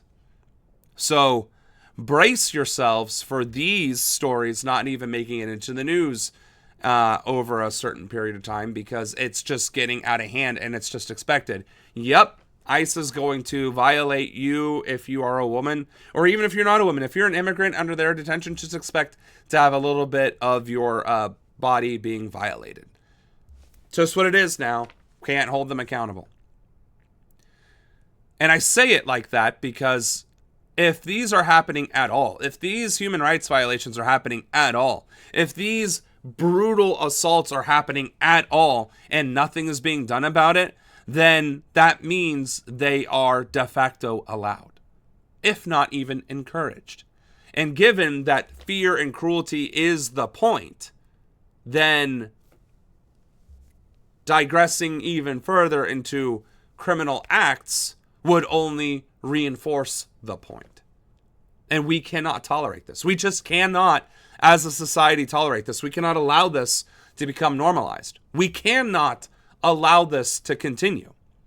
So if this disgusts you and outrages you as much as it does me, then I encourage you to speak up and to speak out, whether on social media, at your next town hall meeting, or at the next state whatever meeting.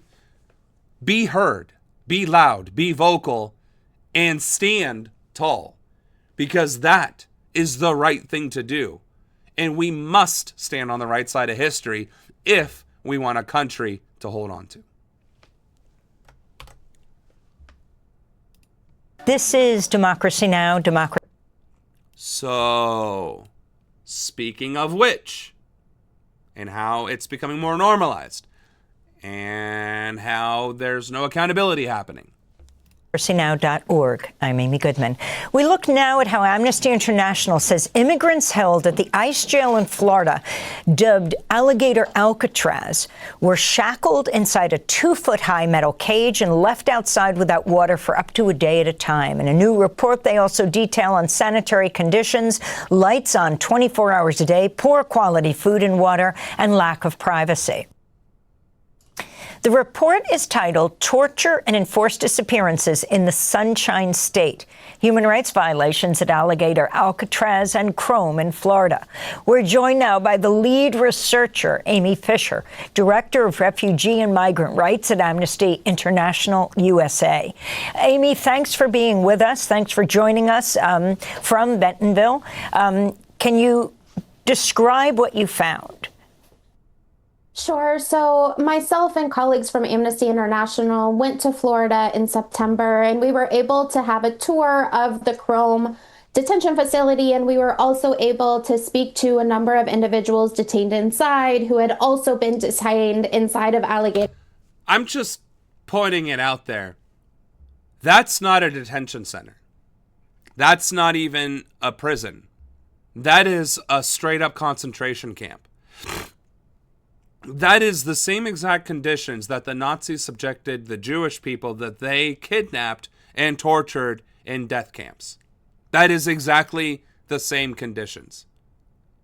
Like that, I don't even know how you can see images like this and not be filled with nausea and disgust.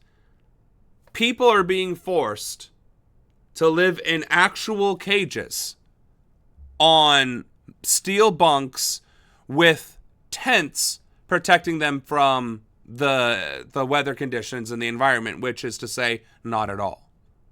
This, again, the fact that this was built and authorized and encouraged by the administration and by the governor of Florida, and that seeing this did not immediately result in the end of their careers and indictment and imprisonment is a testament to how far we have fallen as a nation and how utterly corrupt our criminal justice system has become. Alcatraz. And really what we heard about both facilities were harrowing stories of human rights violations, cruel conditions, abuse, and in some cases, treatment that amounts to torture under international law. So can you describe situations you found at what the Republicans have dubbed Alligator Alcatraz? Of course. So what we found and heard about Alligator Alcatraz is that people are housed in cages that hold about 30 people, and there's about 3 toilets per cage. The weather, the environment is very severe. And one of the things that we heard that was so concerning was the use of something called the box, which was described to us as the type of cage that you put lions in at the zoo. And people are placed in this box as a form of punishment. It is a 2-by-2-foot box where people are shackled at their wrists and at their feet and chained to the ground in the hot Florida sun for hours upon hours at a time. The hot box, the cage, was what Southern slave owners would put unruly slaves in the South as punishment. It's a 2-by-2-by-2 cage. You can't stand. You are like this, right? You're like this. Well, I'm 6 feet tall, so I'm definitely like this. And you're being caged there in the Florida sun. That is torture. It is inhumane. And that is exactly the kind of inhumane, cruel behavior that Southern slave owners would use against their slaves to scare the other slaves into submission. Now, this picture doesn't do it nearly enough justice.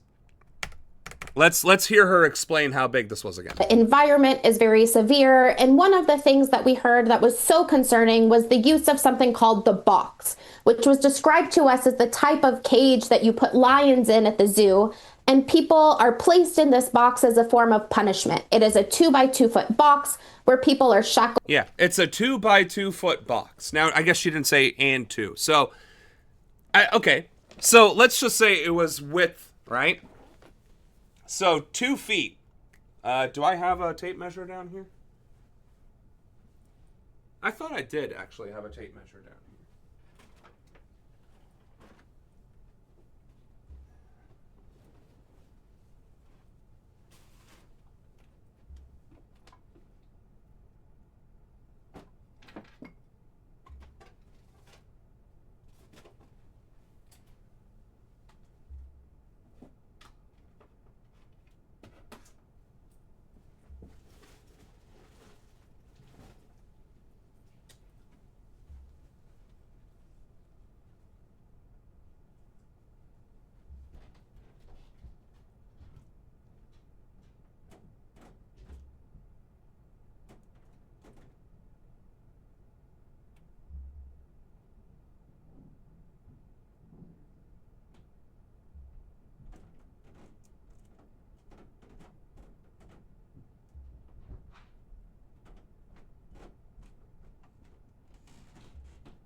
Sorry about that. It's actually important to see this, okay? 2 feet.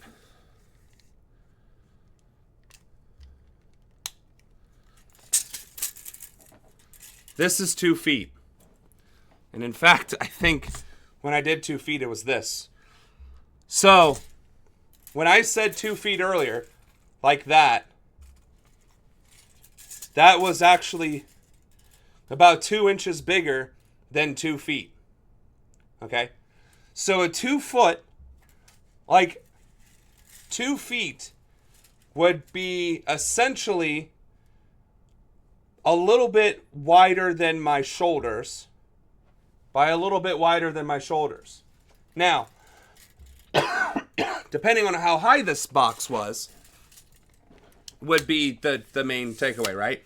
Is the 2 feet tall by wide, and then it's a certain amount long, because again, if it's a lion, then you would think it would be 2 by 2 this way, right? It would be 2 feet, right? It would be 2 feet this way by 2 feet that way. And then a lion, I think, goes about 6 feet. So about maybe my height. The other way. So you're actually lying in a box like this. Essentially, a slightly larger coffin with bars. And that is what they are putting living, breathing human beings in as punishment. On top of forcing them to live in cages, where there are bathrooms in the cages, i.e. no privacy, and all the smells and the grossness that implies. Of course, the unsanitary elements that are implied. The fact that is how disease spreads, and that's how disease occurs in the first place, because of contaminated water and living conditions. That's why the saying, you don't shit where you eat, came to pass, because if you do shit where you eat, the matter that's in the air, the germs that are in the air can get into your food, and you can reconsume all that nonsense, thus getting sick. So, that is exactly what slave owners did in the South back then. So I guess Florida is just using muscle memory at this point. But the fact that we are doing this on American soil in the year 2025 to people who are largely innocent of any crime, because again, violating your green card, overstaying your visa is not even a felony offense. It's a misdemeanor. And it's one that doesn't even result in any sort of fines or jail time. It's just, okay, go home. Don't do that again. And we are torturing these people. We are terrorizing these people. We are treating these people with the most heinous, inhumane acts of torture that we have ever derived as a society or as a species. Nuremberg-style trials are not enough for the Department of ICE. It is certainly not enough for Stephen Miller, Naomi Klein, or Kristi Noem. I don't know why I can never say her name right. Or the Trump administration. Nuremberg-style trials is not nearly enough. But it is a start. And the longer these atrocities go on unchecked, the more crimes they commit, the further and further they bury themselves when their day of reckoning finally comes. And rest assured, whether it's my first day of Congress or my first day of the presidency, that day of reckoning is coming. So, wow. This playlist is full of heinous nonsense. Can we do, really? These are all from just this week, as it turns out. Wow. Well, Attorney Todd Bomerlo, we have one last question to ask you about another of your clients, Ana Lucia Lopez Beloza. This 19-year-old Babson College freshman arrested last month at Boston Airport. When she was at the gate, she was going to surprise her family for Thanksgiving in Texas, but she was deported to Honduras. She spoke to MS Now about how her lawyers tried to stop the deportation to no avail. Hours passed and even the night passed, and in the morning that's where I found out that I was that they were going to transfer me to Texas. And I was like, oh, like, can we call like my family so I can let them know? They didn't allow me to, so I didn't even know that my lawyer had put it orders so I wouldn't be able to, so ICE couldn't move me to Texas. And it hurt me because I wasn't able to let them know that I was going to get deported, and I didn't even know that I was going to get deported until I was on the plane. So, Attorney Todd Pomerleau, the Trump administration... Again, it's straight up cruelty and abuse for the sake of cruelty and abuse to spread fear. But the thing is, the Trump administration is also trying to encourage immigrants to come to the United States to work for American companies to fill roles that Americans are apparently unable to fill. While all of this shit is going on. While America caused an international incident with South Korea and lost a, $14-15 billion economic deal in Georgia for terrorizing South Korean nationals who were here legally to set up a new auto manufacturing plant. So the Trump administration is literally trying to play both sides of the coin, which is insane to me because it's not even like taking a stance about Israel and Palestine, which is in of itself heinous as it is, but you're the one responsible. At least you're taking a side on what another country is doing to another country. Right? You're saying, I stand with Israel, or I stand with Palestine because of whatever's going on there. But Trump is literally causing these problems in America through his own actions, initiatives, and executive orders. He is ordering ICE to terrorize people. He is allowing Stephen Miller to create a 7,000 or higher daily quota of immigration deportations. He is allowing that to happen or ordering it himself.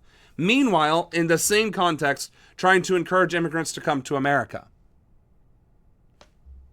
Like, the absolute depravity of this administration knows no bounds. It's like the anecdote of the farmer who gets cats for his barn, but the coyotes keep killing the cats. So he keeps getting more cats to kill the mice in the barn. But he can't keep the cats alive, and the coyotes seem to be growing more populous. And he talks to his buddy, he's like, what do you think I should do? Well, it sounds like you're feeding the coyotes those cats, so maybe you should stop getting more cats, and the coyotes will leave you alone. So it seems like, in this case, ICE is the coyotes, killing the cats, immigrants, and the farmer is trying to get more cats to feed the coyotes, i.e. Trump.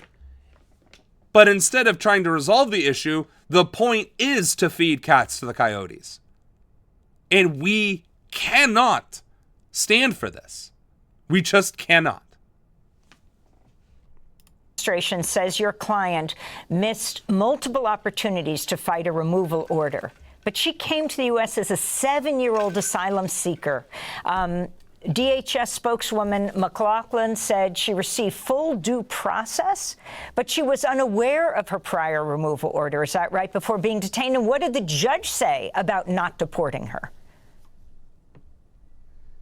Yeah, this is yet another character assassination. They are labeling a child, still under the immigration law, under the age of 21, you're considered a child. She came around it was actually 8 years old. She came here with a mother, fleeing persecution in Honduras, seeking asylum. That's a lawful process, and yet they call her illegal again. She was legally pursuing asylum. Their lawyer explained to the mom and to Ani that she had no deportation and nothing to worry about. I got the case very late Thursday night, as the day she was arrested. She was arrested early that morning. I got it around 10:30 that night and was looking into it. At first, I thought she was flying into the United States as a college student, possibly on an F1 visa. And we learned the opposite. She was traveling domestically, not internationally. This is the first arrest of its kind I've seen. And I've done over 75 of these habeas cases in the last 6 months. Friday, we were trying to reach out to the ICE field office to no avail. She was in a database, showed as being in their custody. And then right around the time we started contacting them, they deleted her from the database, treating her like she wasn't in the custody at all of the United States Immigration and Customs Enforcement Office. We filed the lawsuit at 6 o'clock at night. At 6:08, a federal judge issued an order preventing her deportation from the country, requiring her to have a court hearing. And then we talked to her father, and he thought she was deported on Friday, and he was crying. And then we reconnected with him on Monday. He told us, yes, Ani was deported on Saturday from Texas, is what he told us. And I almost fell out of my chair. This is a clear violation of a federal court order. She was not supposed to be removed from the country. She was supposed to be brought to court for her hearing, where we were challenging her detention as being unlawful under the Constitution and the statutes and regulations of the United States. She had no idea she had a removal order. She should have been given the courtesy of talking to a lawyer, not having our office ignored, which is a repeat theme with ICE. They don't answer their phone anymore. They don't respond to emails, but they manage to have the time and capacity and money to arrest people 24/7. It's really unconscionable and cruel what they did to a child. And we have a hearing coming up soon in the federal court. This is contemptuous conduct. The government responded last week. I thought it might have said sorry, or maybe they didn't know about the court order. Ignorance of the law is no excuse, and it is doubling down. And its claim is basically that she got what she wanted. She's not in unlawful custody anymore. So basically, boo-hoo, stop complaining. And by the way, they're telling the judge that it ignored the judge's order because it didn't think the judge had the authority to issue it.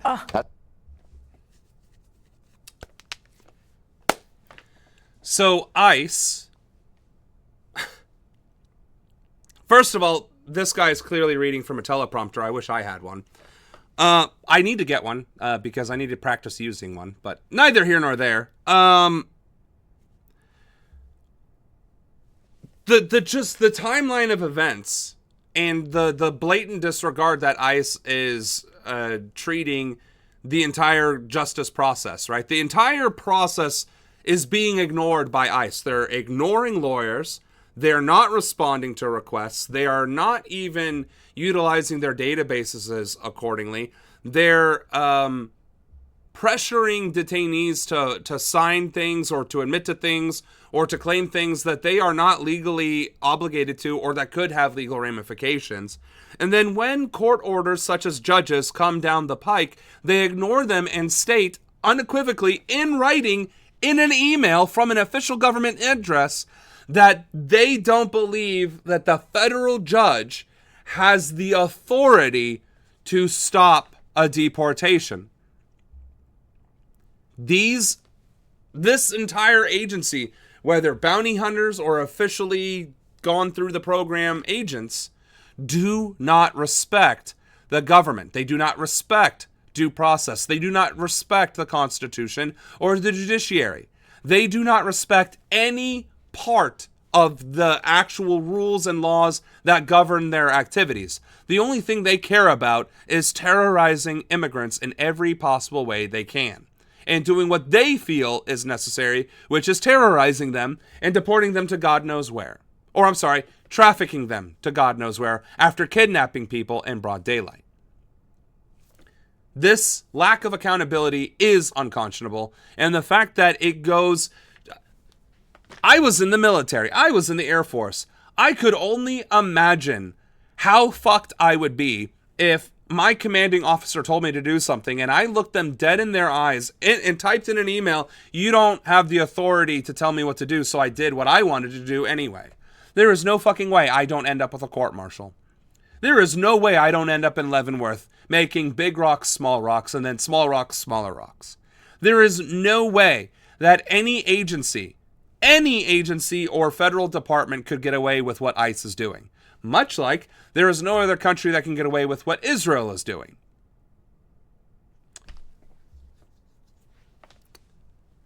So, I think we need to skip ICE because I'm about to lose my fucking mind here. But we had a couple more videos, believe it or not.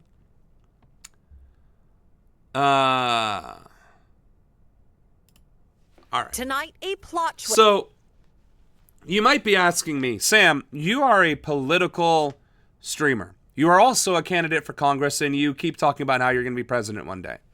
So why the fuck are you doing a video about Paramount making a hostile takeover bid for Warner Brothers Discovery? Well, let me tell you. Paramount controls a vast majority of media companies in America. A vast majority. And part of those media companies do in fact include the news, various news networks, which is a reason why you might have noticed that a lot of the syndicated news networks sound the same, are perpetuating the same story with the same language and the same verbiage, because it's coming from the same parent company on down, which instead of being state-controlled media is corporate-controlled media, which at this point is the same thing. Paramount taking over Warner Brothers Discovery adds that much more to their portfolio, to include news networks, because Warner Brothers isn't just Disney Channel and Discovery isn't just the Discovery Channel. They also have a couple of news networks thrown in there as well. So Paramount is going to have an unprecedented amount of control and power and influence over our entertainment media, but also our news media. And that should be just as frightening, if not more frightening, than any of the corrupt nonsense that's been going on with our government besides. Twist in a Hollywood blockbuster deal. Paramount home to the CBS network and marquee franchises like Top Gun and Star Trek. Making a $108 billion hostile takeover cash bid offer to buy Warner Brothers Discovery in full to head off Netflix's purchase of Warner Brothers Studios, HBO, and HBO Max. Paramount Which, Netflix doing the same thing is not any better. It really is not any better. Skydance CEO David Ellison on... And this guy looks like a villain. Jesus Christ. You couldn't cast a better villain than this guy.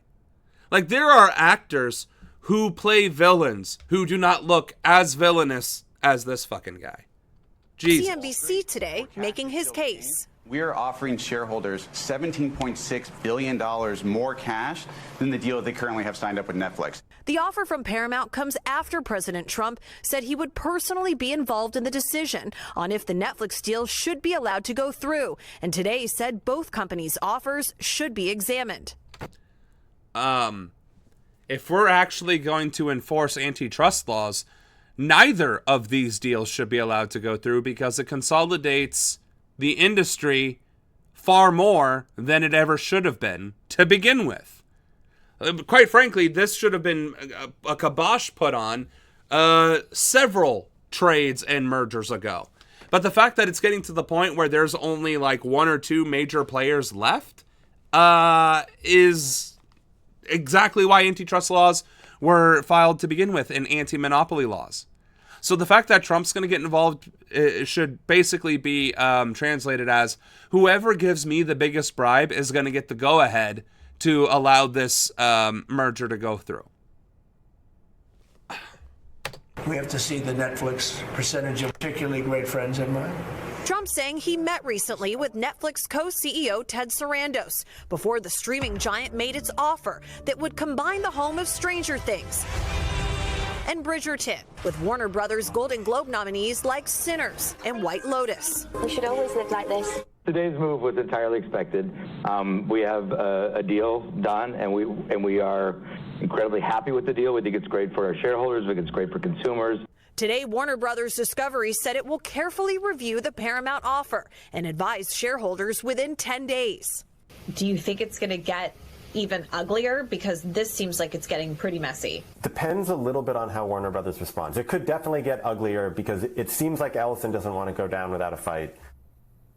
Chloe Molas joins us now. And Chloe, the Golden Globe nominations came out, and it shows what a powerhouse a combination of Netflix and Warner Brothers would be. Absolutely. Well, Netflix received 35 nominations today. And when you combine HBO and Warner Brothers, that's another 30 more. So imagine if these two companies merged together, Tom, what a behemoth they would be, at least in the case of award shows. Yeah, some fear would dominate Hollywood. Yeah, because award shows is why they are trying to merge and not to control pretty much the vast majority of consumed media in the country and being able to dictate the terms of all consumed media in the country, because then they would have an unprecedented catalog of videos, film, movies, and even I think plays are being streamed now that even places like Amazon would have a difficult time competing with.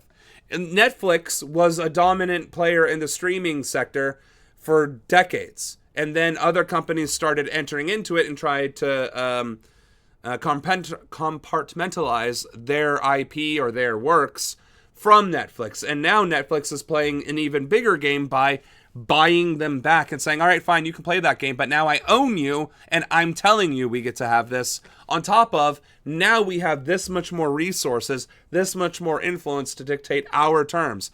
And again, Netflix will just straight up remove things after a single season and then erase it from existence, meaning the original works no longer exist in a hard copy fashion, or even the rights of the original creators are lost. It also will give Netflix unprecedented influence on creation. No, you can only make things that we approve of. No, you cannot do that. No, you do not own the rights to this.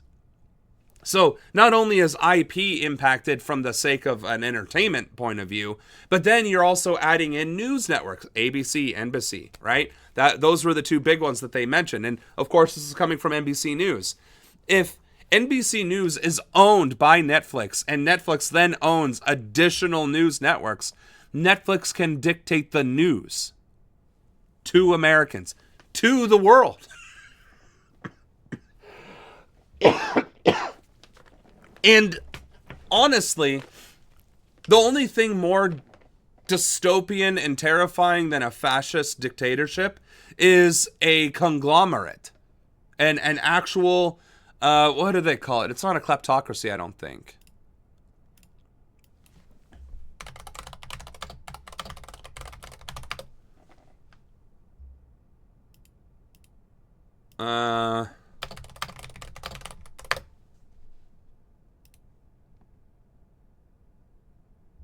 Are you fucking serious? Okay.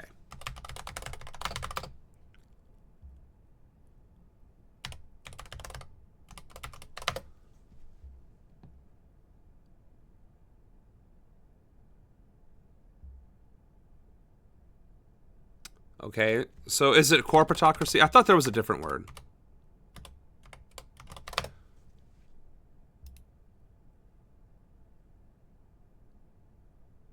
Seriously? Okay. A society or system that is governed or controlled by corporations. That's not the word I was looking for, but we'll just call it that. A corporatocracy. We'll just run with it. That's fine. That is perfectly okay. Because it is definitively the thing. Corporatocracy can manifest in different forms, varying according to the degree of involvement of corporations in the political and social sphere. For example, crony capitalism, in which corporations obtain favors and privileges from the state in exchange for funding or political support, which is the first definition, which is the exact definition of how politics in America works, and pretty much most societies, including those that aren't democracies. Even third world countries fall under crony capitalism. Connivance capitalism, in which corporations collude with each other to form oligopolies. Actually, that's the word I think I was looking for. A result of their significant market, oligopoly can influence prices through manipulating the supply function. It doesn't really matter how many different words we use for the same damn thing. Suffice to say,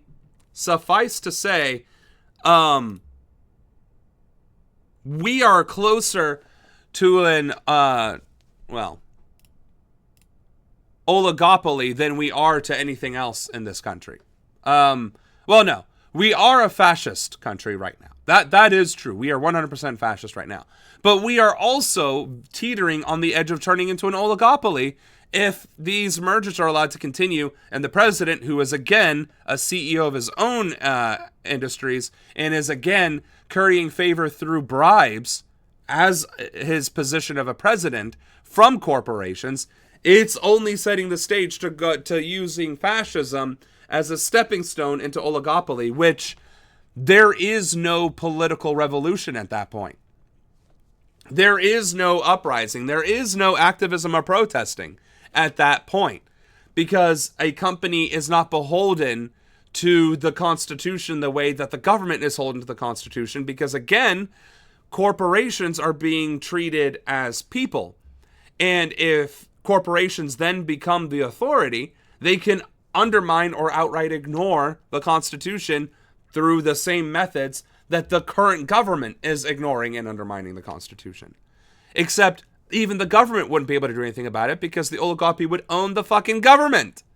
So the only thing more terrifying than what we have right now is an oligopoly where somebody like Bezos, Zuckerberg, or God forbid Elon Musk literally have their hand on the steering wheel of governing society and controlling our government. And let me be clear. They do influence society. They heavily influence government, but they don't outright control it. They do not overtly control government. The closest thing that we saw to that happening was Elon Musk and Doge. He was overtly controlling and manipulating government for 130 days. And the fact that he wasn't able to solidify that position was a testament to how unpopular and hated he was by the administration itself. And I'm not talking about Trump. I'm talking about the other members of the administration.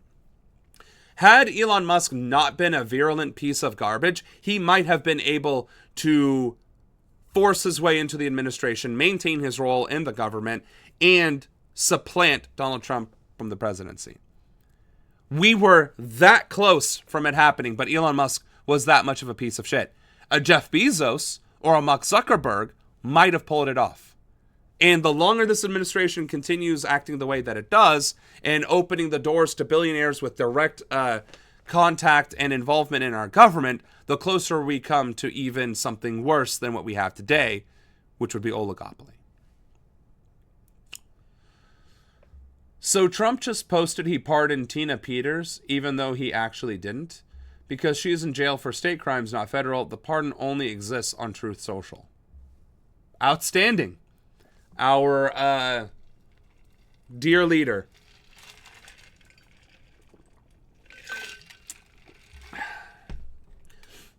Oligarchy.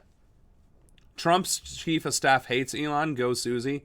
Yeah, I mean, a broken clock is right, twice a day and all that fun stuff. Anna, you picked a very bleak lineup, and we're not even a quarter of the way through the playlist here. All right. Rapid fire videos. Let's see how many we can get through. The Great Exit, or the Silent Reversal. An alarming trend in the American job market. After decades of gains, working mothers are leaving the labor force. This is a lifestyle issue, a stress issue, and something's got to give. And so the thing that went was the job. Ryan Smith lives in Oregon, a perinatal mental health specialist with 2 young children. She and her husband just couldn't make the math work. 24 hours before we interviewed her, she submitted a letter of resignation to her employer. I feel there's finally a stillness and a light at the end of the tunnel. And I think I just also am sad that it's come to this. I think it's that dichotomy of always having to make hard choices as a parent. Hard choices like paying for childcare and finding balance. Now, I know that this is a news clip, so they're going to tell the story and sell it to you first. But the idea that the cost of childcare is cost prohibitive to actually having a job is something that is clearly not mentioned enough in news, because the average cost of childcare, I think, is $1,500 a month per child.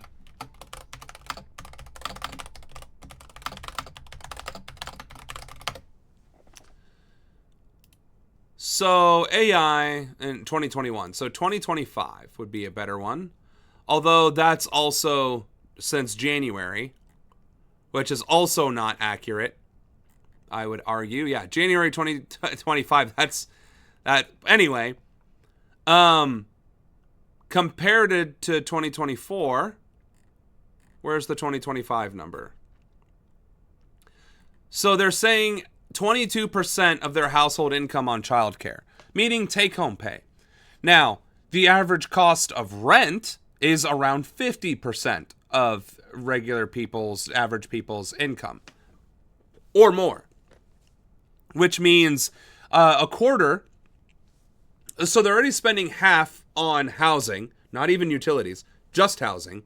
Then they're spending a quarter on childcare, and then the remaining quarter on utilities, a car, and taking care of a child, which is not cheap, and no matter how you slice it.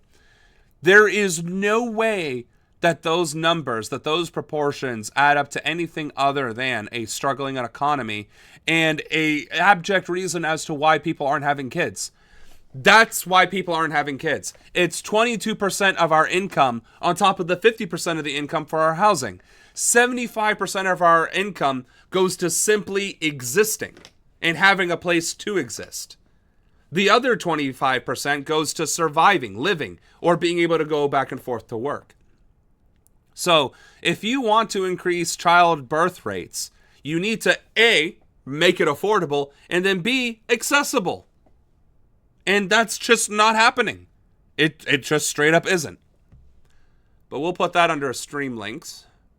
That's not a Wikipedia article. But suffice to say, that's why people are leaving the workforce. And then that's the other problem. Now we're having job shortages on top of the jobs that are being cut.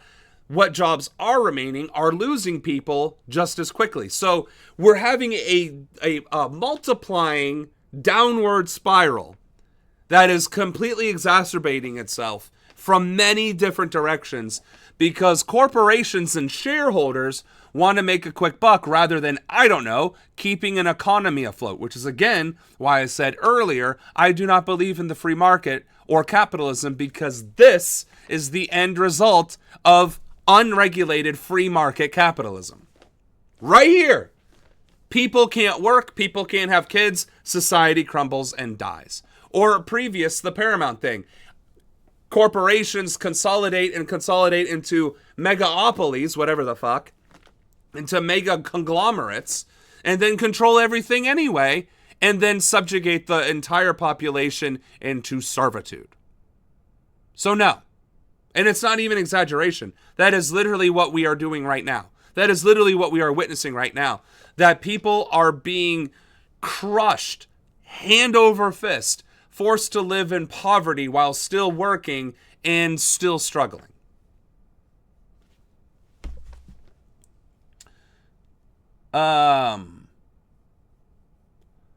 I was lucky that Leia's grandmother took care of her. Otherwise, it would have been over $2,000 a month. Only from 8 to 4, I'd have to pay extra for the extra time. That would have been more than half of my income. The rent was already half of my income. So yeah, no, that's exactly the point. And exactly why community is how humanity evolved in the first place. There's a reason why many cultures integrate with the elder generation, the childbearing generation, and the children generation. There's a reason why most cultures have grandma living with the parents, living with the kids. It's so the kids can be taken care of by grandma while the parents go out and do whatever it is they need to do.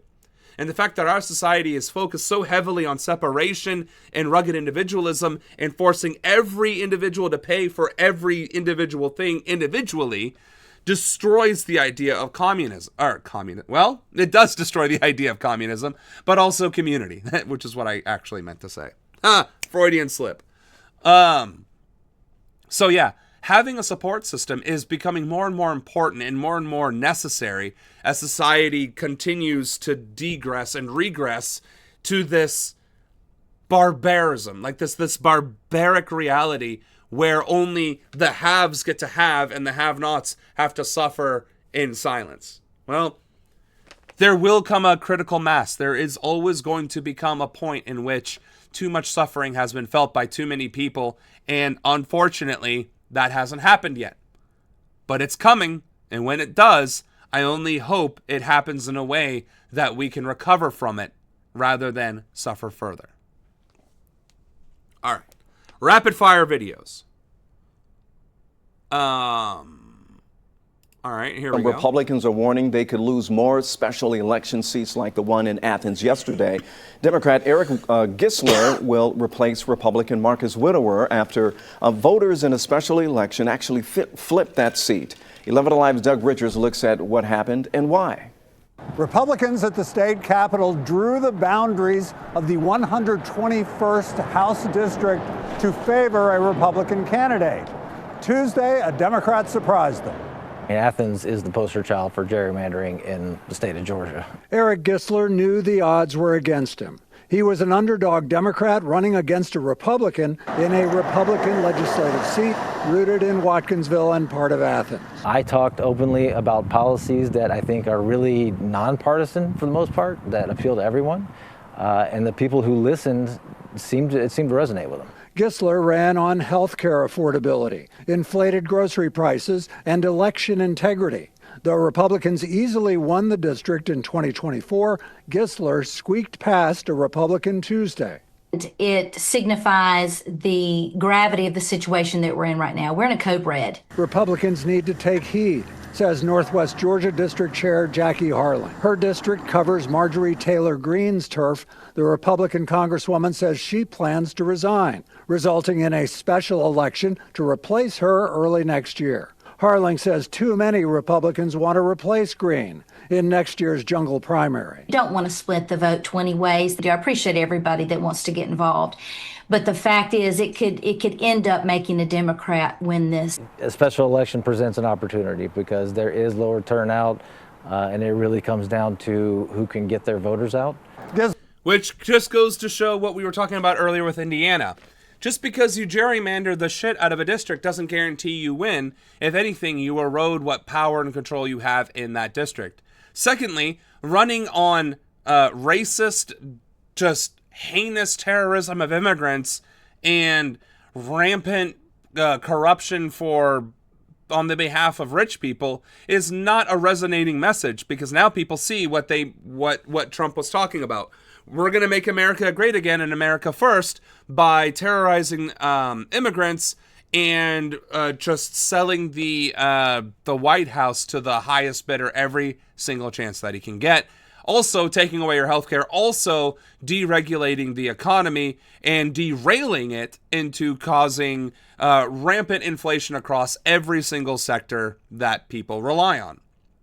So now all you have to do as a Republican or a Democrat and say, I'm not going to do any of that, and all of a sudden you can win. Now, what was the specific... what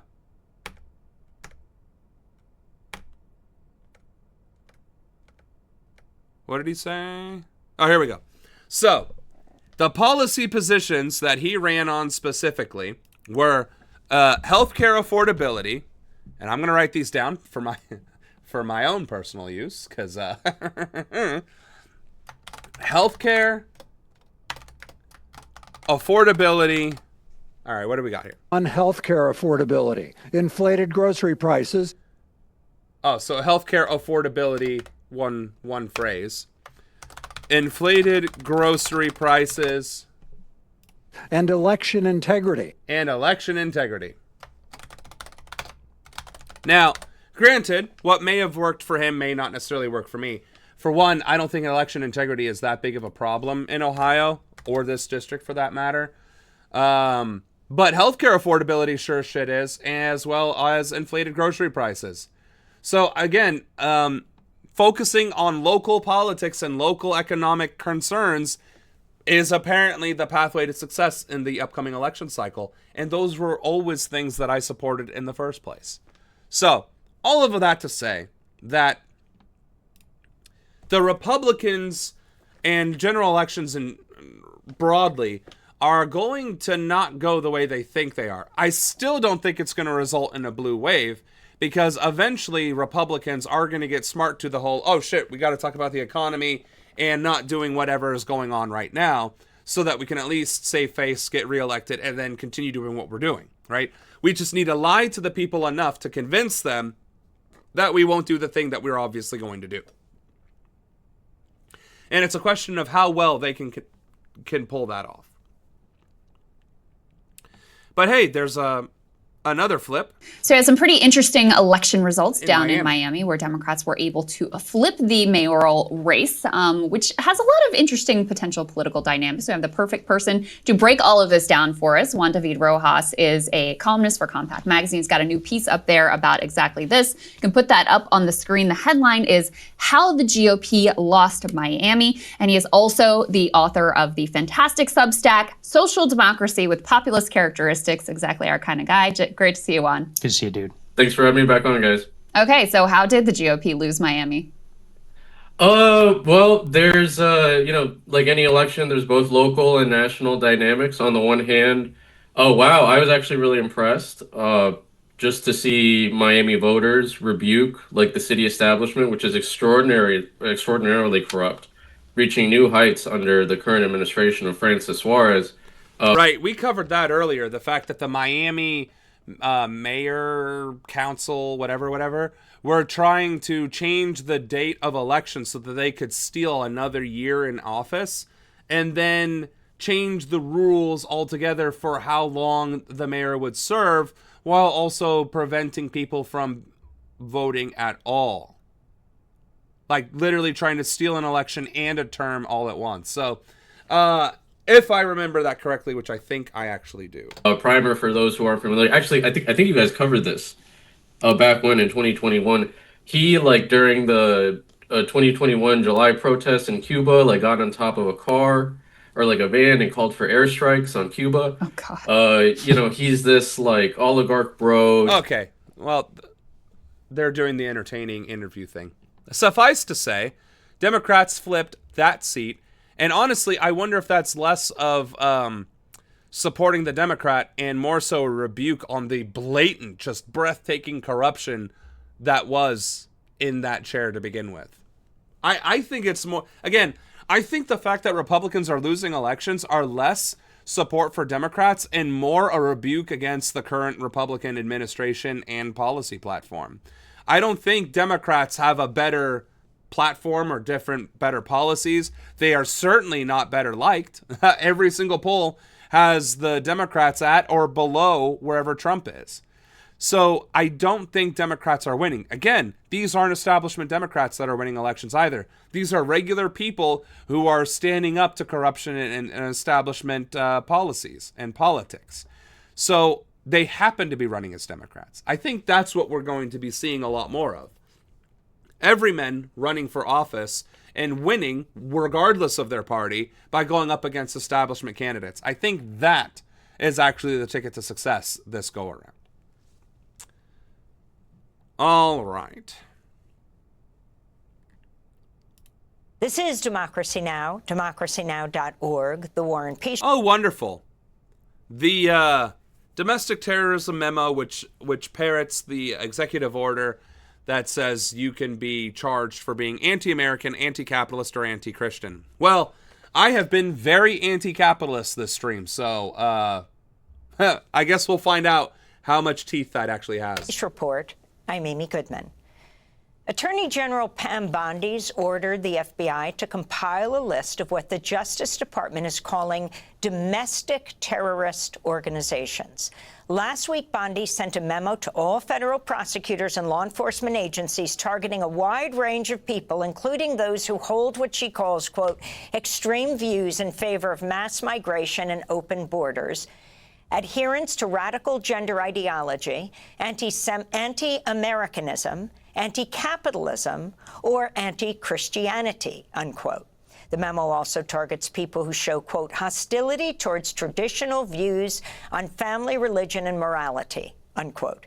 The investigative... Which is crazy, right? Because we're going to target people who are exercising their First Amendment rights and adhering to their strongly held beliefs because they challenge my First Amendment rights and my strongly held beliefs. Like, are you serious?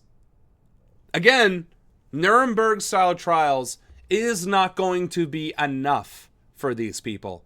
Executions are not going to be enough for these people. Even being drawn and quartered in the streets is not going to be enough for these people. There needs to be a level of punishment that can truly showcase to the world and generations to come how utterly batshit and unacceptable this behavior is. And honestly, the death penalty ain't it, and neither is life in prison.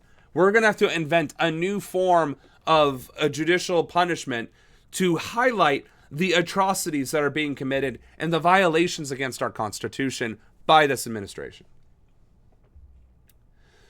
Sam, it's my last day at Amazon unless Microsoft fires and shuts down my department.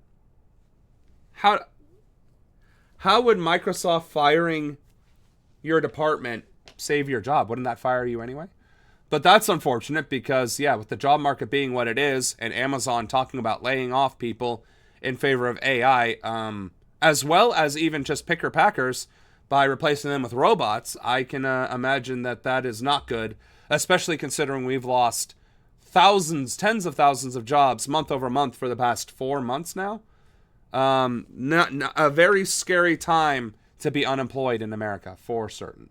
Which is why I am, in fact, grateful that I have a job and that I didn't end up getting fired. But at the same time, like, I'm only in it for the paycheck.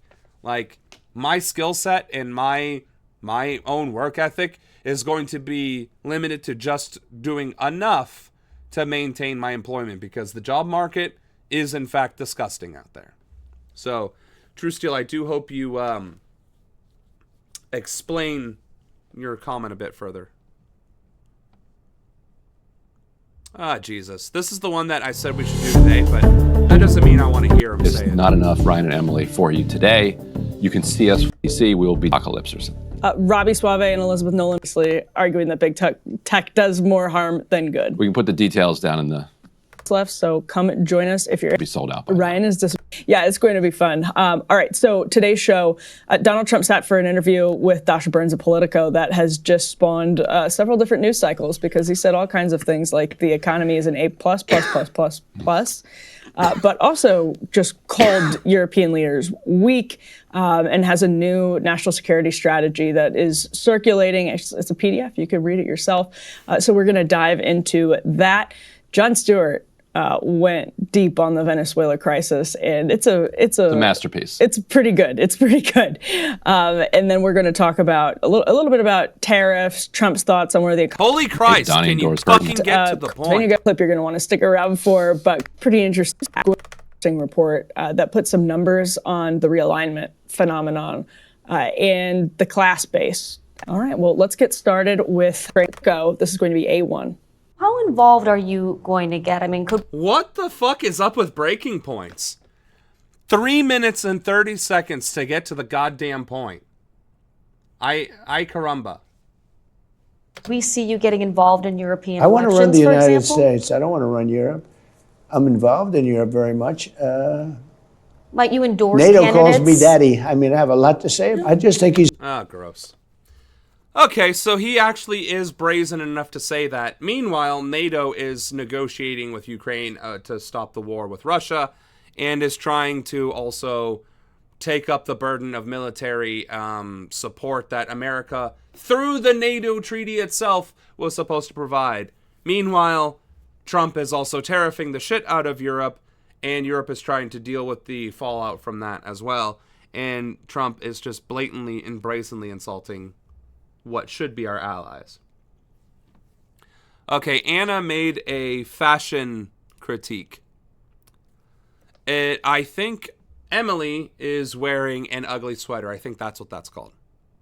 I think she nailed it. All right, well, I'm not going to click on another Breaking Points video because clearly they struggled to get to the point. Would you do Doge again, knowing what you know now? I mean, the thing is, like, I think instead of doing Doge, I would have basically built, worked on my companies essentially. So, and the cars they wouldn't have been burning the cars. And the Walt Disney. What? That was a weird 18-second clip. So, well, Elon Musk says he would not lead the Department of Government Efficiency again, calling the initiative only somewhat successful. The Austin that would because it would require him to have any understanding whatsoever of auditing and efficiency and general leadership qualities at all. Again, he's only the CEO of Tesla and all these other companies because he bought himself the position. He's not running shit. He doesn't even have a majority stakeholder in a majority stake in the shareholders either. It's like 11 to 15% in all of his different companies. It's not 50% plus one. He is not driving the decisions of any of his companies. He might be influencing them, but he is not driving the decisions at all. And from the few places where he is driving the decisions, such as Twitter, he burned it to the fucking ground. Its valuation has never recovered.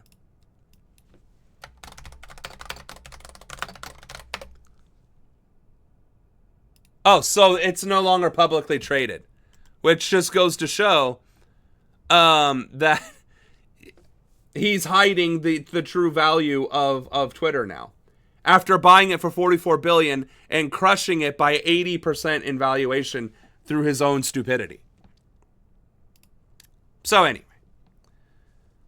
And the Walt Disney Company and open during discussions of oligopoly, why not? Disney to invest $1 billion in OpenAI. So AI is already bad. It's already causing unprecedented harm. The data centers are devastating communities and states and economies overall.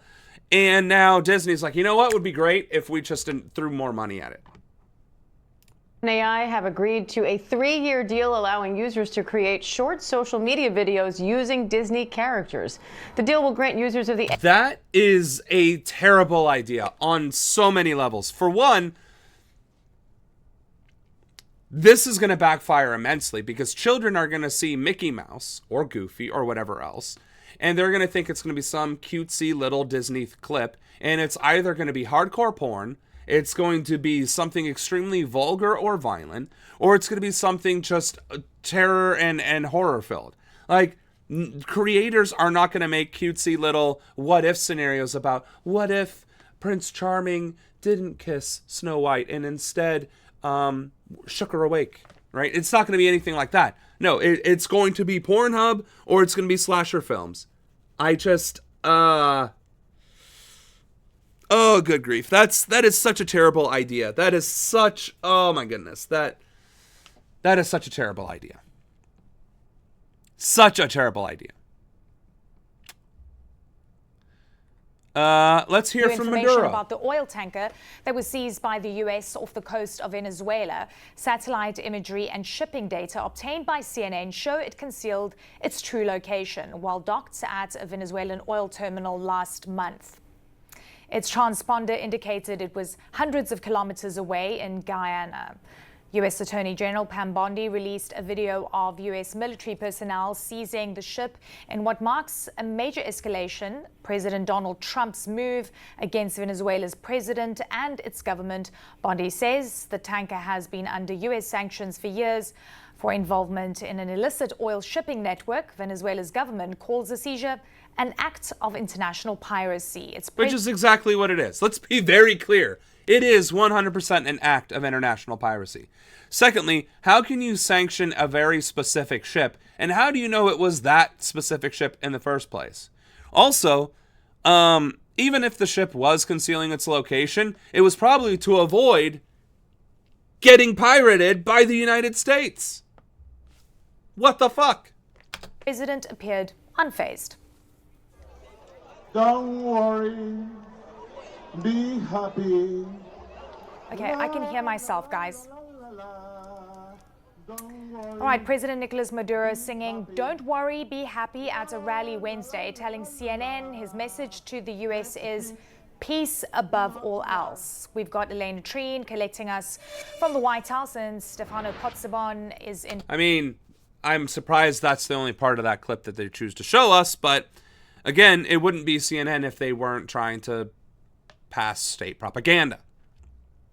But again, Maduro being unfazed as a show of confidence against American aggression is actually pretty noteworthy. Hopefully, things do not continue to de-escalate further, but they're gonna. If the administration can get away with pirating oil from this oil tanker, what's next? The taking over that oil transfer area? Because again, there is no low that they will not sink to. This administration, once it hits the rock bottom, will get a drill or a jackhammer or a TNT or something and dig even deeper. Blast holes even further down. There is no limit to how low this administration will sink. So it's a question of what is the critical breaking point that'll finally be the straw of either international interventionism or Venezuelan retaliation.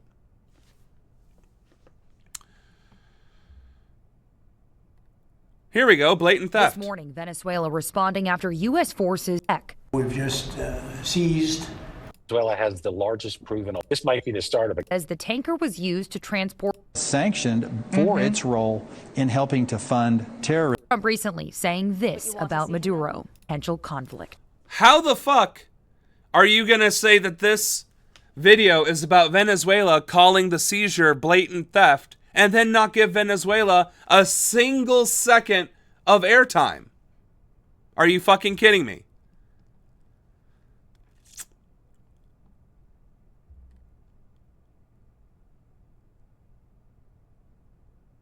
All right. Now to the showdown over health care. The Senate is holding critical votes as time runs out on subsidies under the Affordable Care Act, which is set to expire at the end of the year.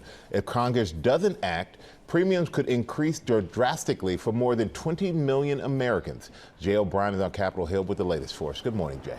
Michael, good morning. With the clock running out to prevent health care costs from soaring for tens of millions of Americans, the Senate expected to take up two dueling votes today on Democratic and Republican plans, but both are expected to fail. Remember, health care was the central issue for Democrats over the course of the longest government shutdown in American history. But despite that 43-day standoff, they didn't get a deal out of. Right. That's the thing.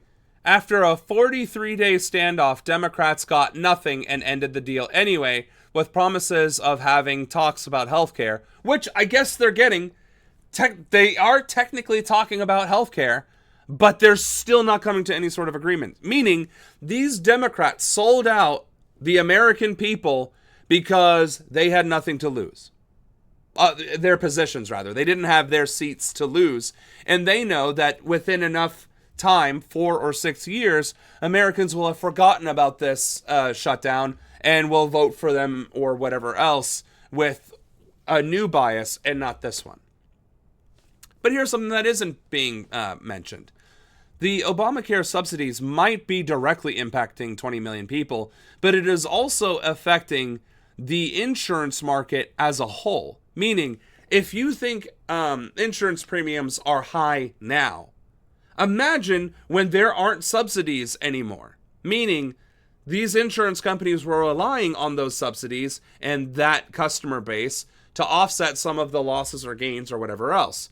If those go away, everybody's insurance premiums are going to go up. So it's not just going to affect 20 million Americans, it's going to affect 330 million Americans. Granted, not everybody's paying for it, but you get where I'm going with this. Around, I think, well, let's see if there is a statistic.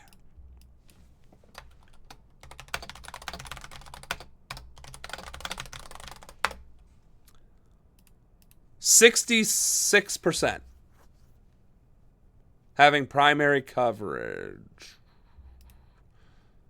300 million have insurance, but that's not saying who's paying for it. So I'll run with that. I know that was an AI overview, and the 66% didn't make sense because 330 million total Americans, 300 having insurance, that's actually 90%.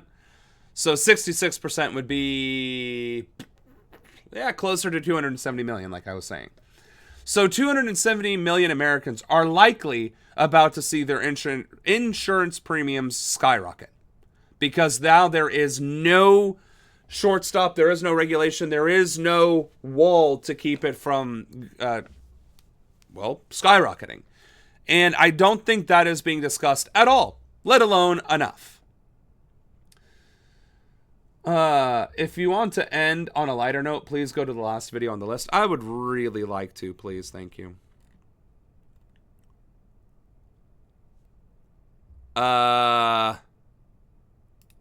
Let's go ahead and get to what is going on with the Somalis in Minnesota. And I guess globally, I don't know, I feel like this is a global effort. So Trump, after calling Somalis garbage, his administration has surged ICE agents into Minnesota, Minneapolis. Specifically, Tom Homan was questioned on this new operation. Let's take a listen to that.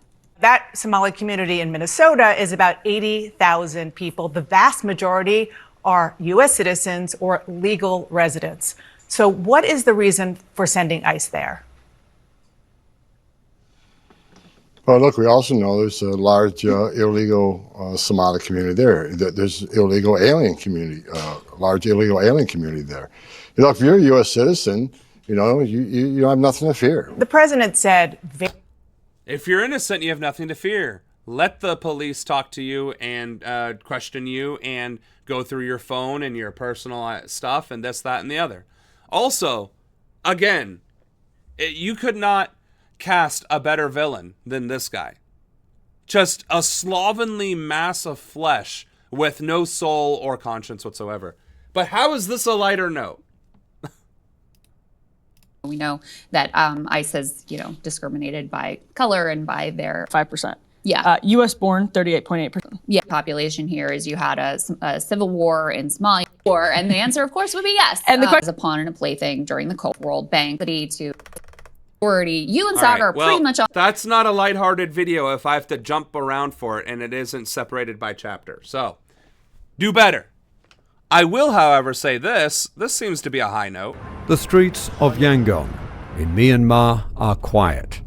Activists in Myanmar stage a silent strike against the military-run elections. Pro-democracy activists like this man, who wants to remain anonymous, call it a silent strike. Similar. He wants to remain anonymous, so let's put the camera as close to his face as possible. To the one which closed down much of the nation in February.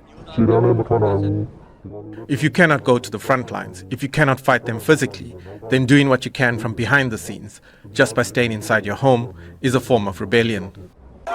Activists say the situation has deteriorated since the military seized power almost 5 years ago, ousting the governing National League for Democracy and detaining its leader, Aung San Suu Kyi. Having seized power from the winning party, look at the last 4 or 5 years. We have only regressed. Theft, robbery and rape have skyrocketed. The people have become poorer. We never used to hear of people dying of starvation in Myanmar. The military government is preparing to hold elections on December 28, even though about 40% of the country is held by rebel groups. The United Nations says intimidation is rife in the areas the junta does control. These elections are a sham. They're a fraud. You cannot have a free and fair election when you arrest, detain, imprison, and torture the leaders of the political opposition. The latest. Funny that this isn't a lighter note at all, but it is funny that the United Nations says all this and then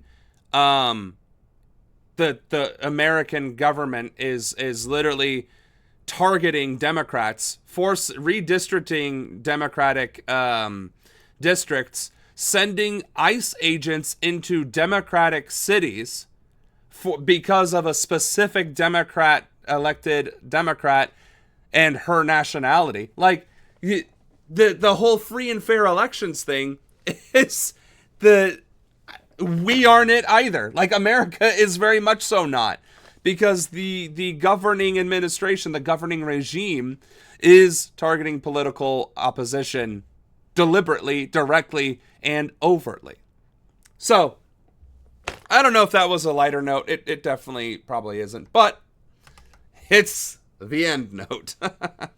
So, with that being said, I appreciate everyone who made it this far on the stream or has been joining us throughout these streams. Couldn't do it without you.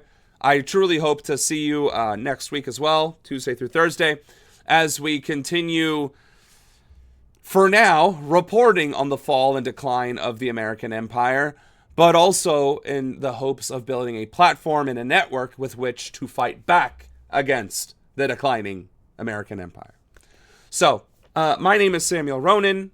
We stream political events. Tuesdays are American news, events, policies, and politics. Wednesdays are foreign news, politics, and policies. And then Thursdays, today, are recap days where it's, as you would think, recaps of what has been going on throughout the week, what we may have missed, or anything new that has transpired today. So, with that, I hope you all have a great weekend. I wish you all a wonderful night, and I look forward to seeing you guys tomorrow. Samuel Ronan, your president, out.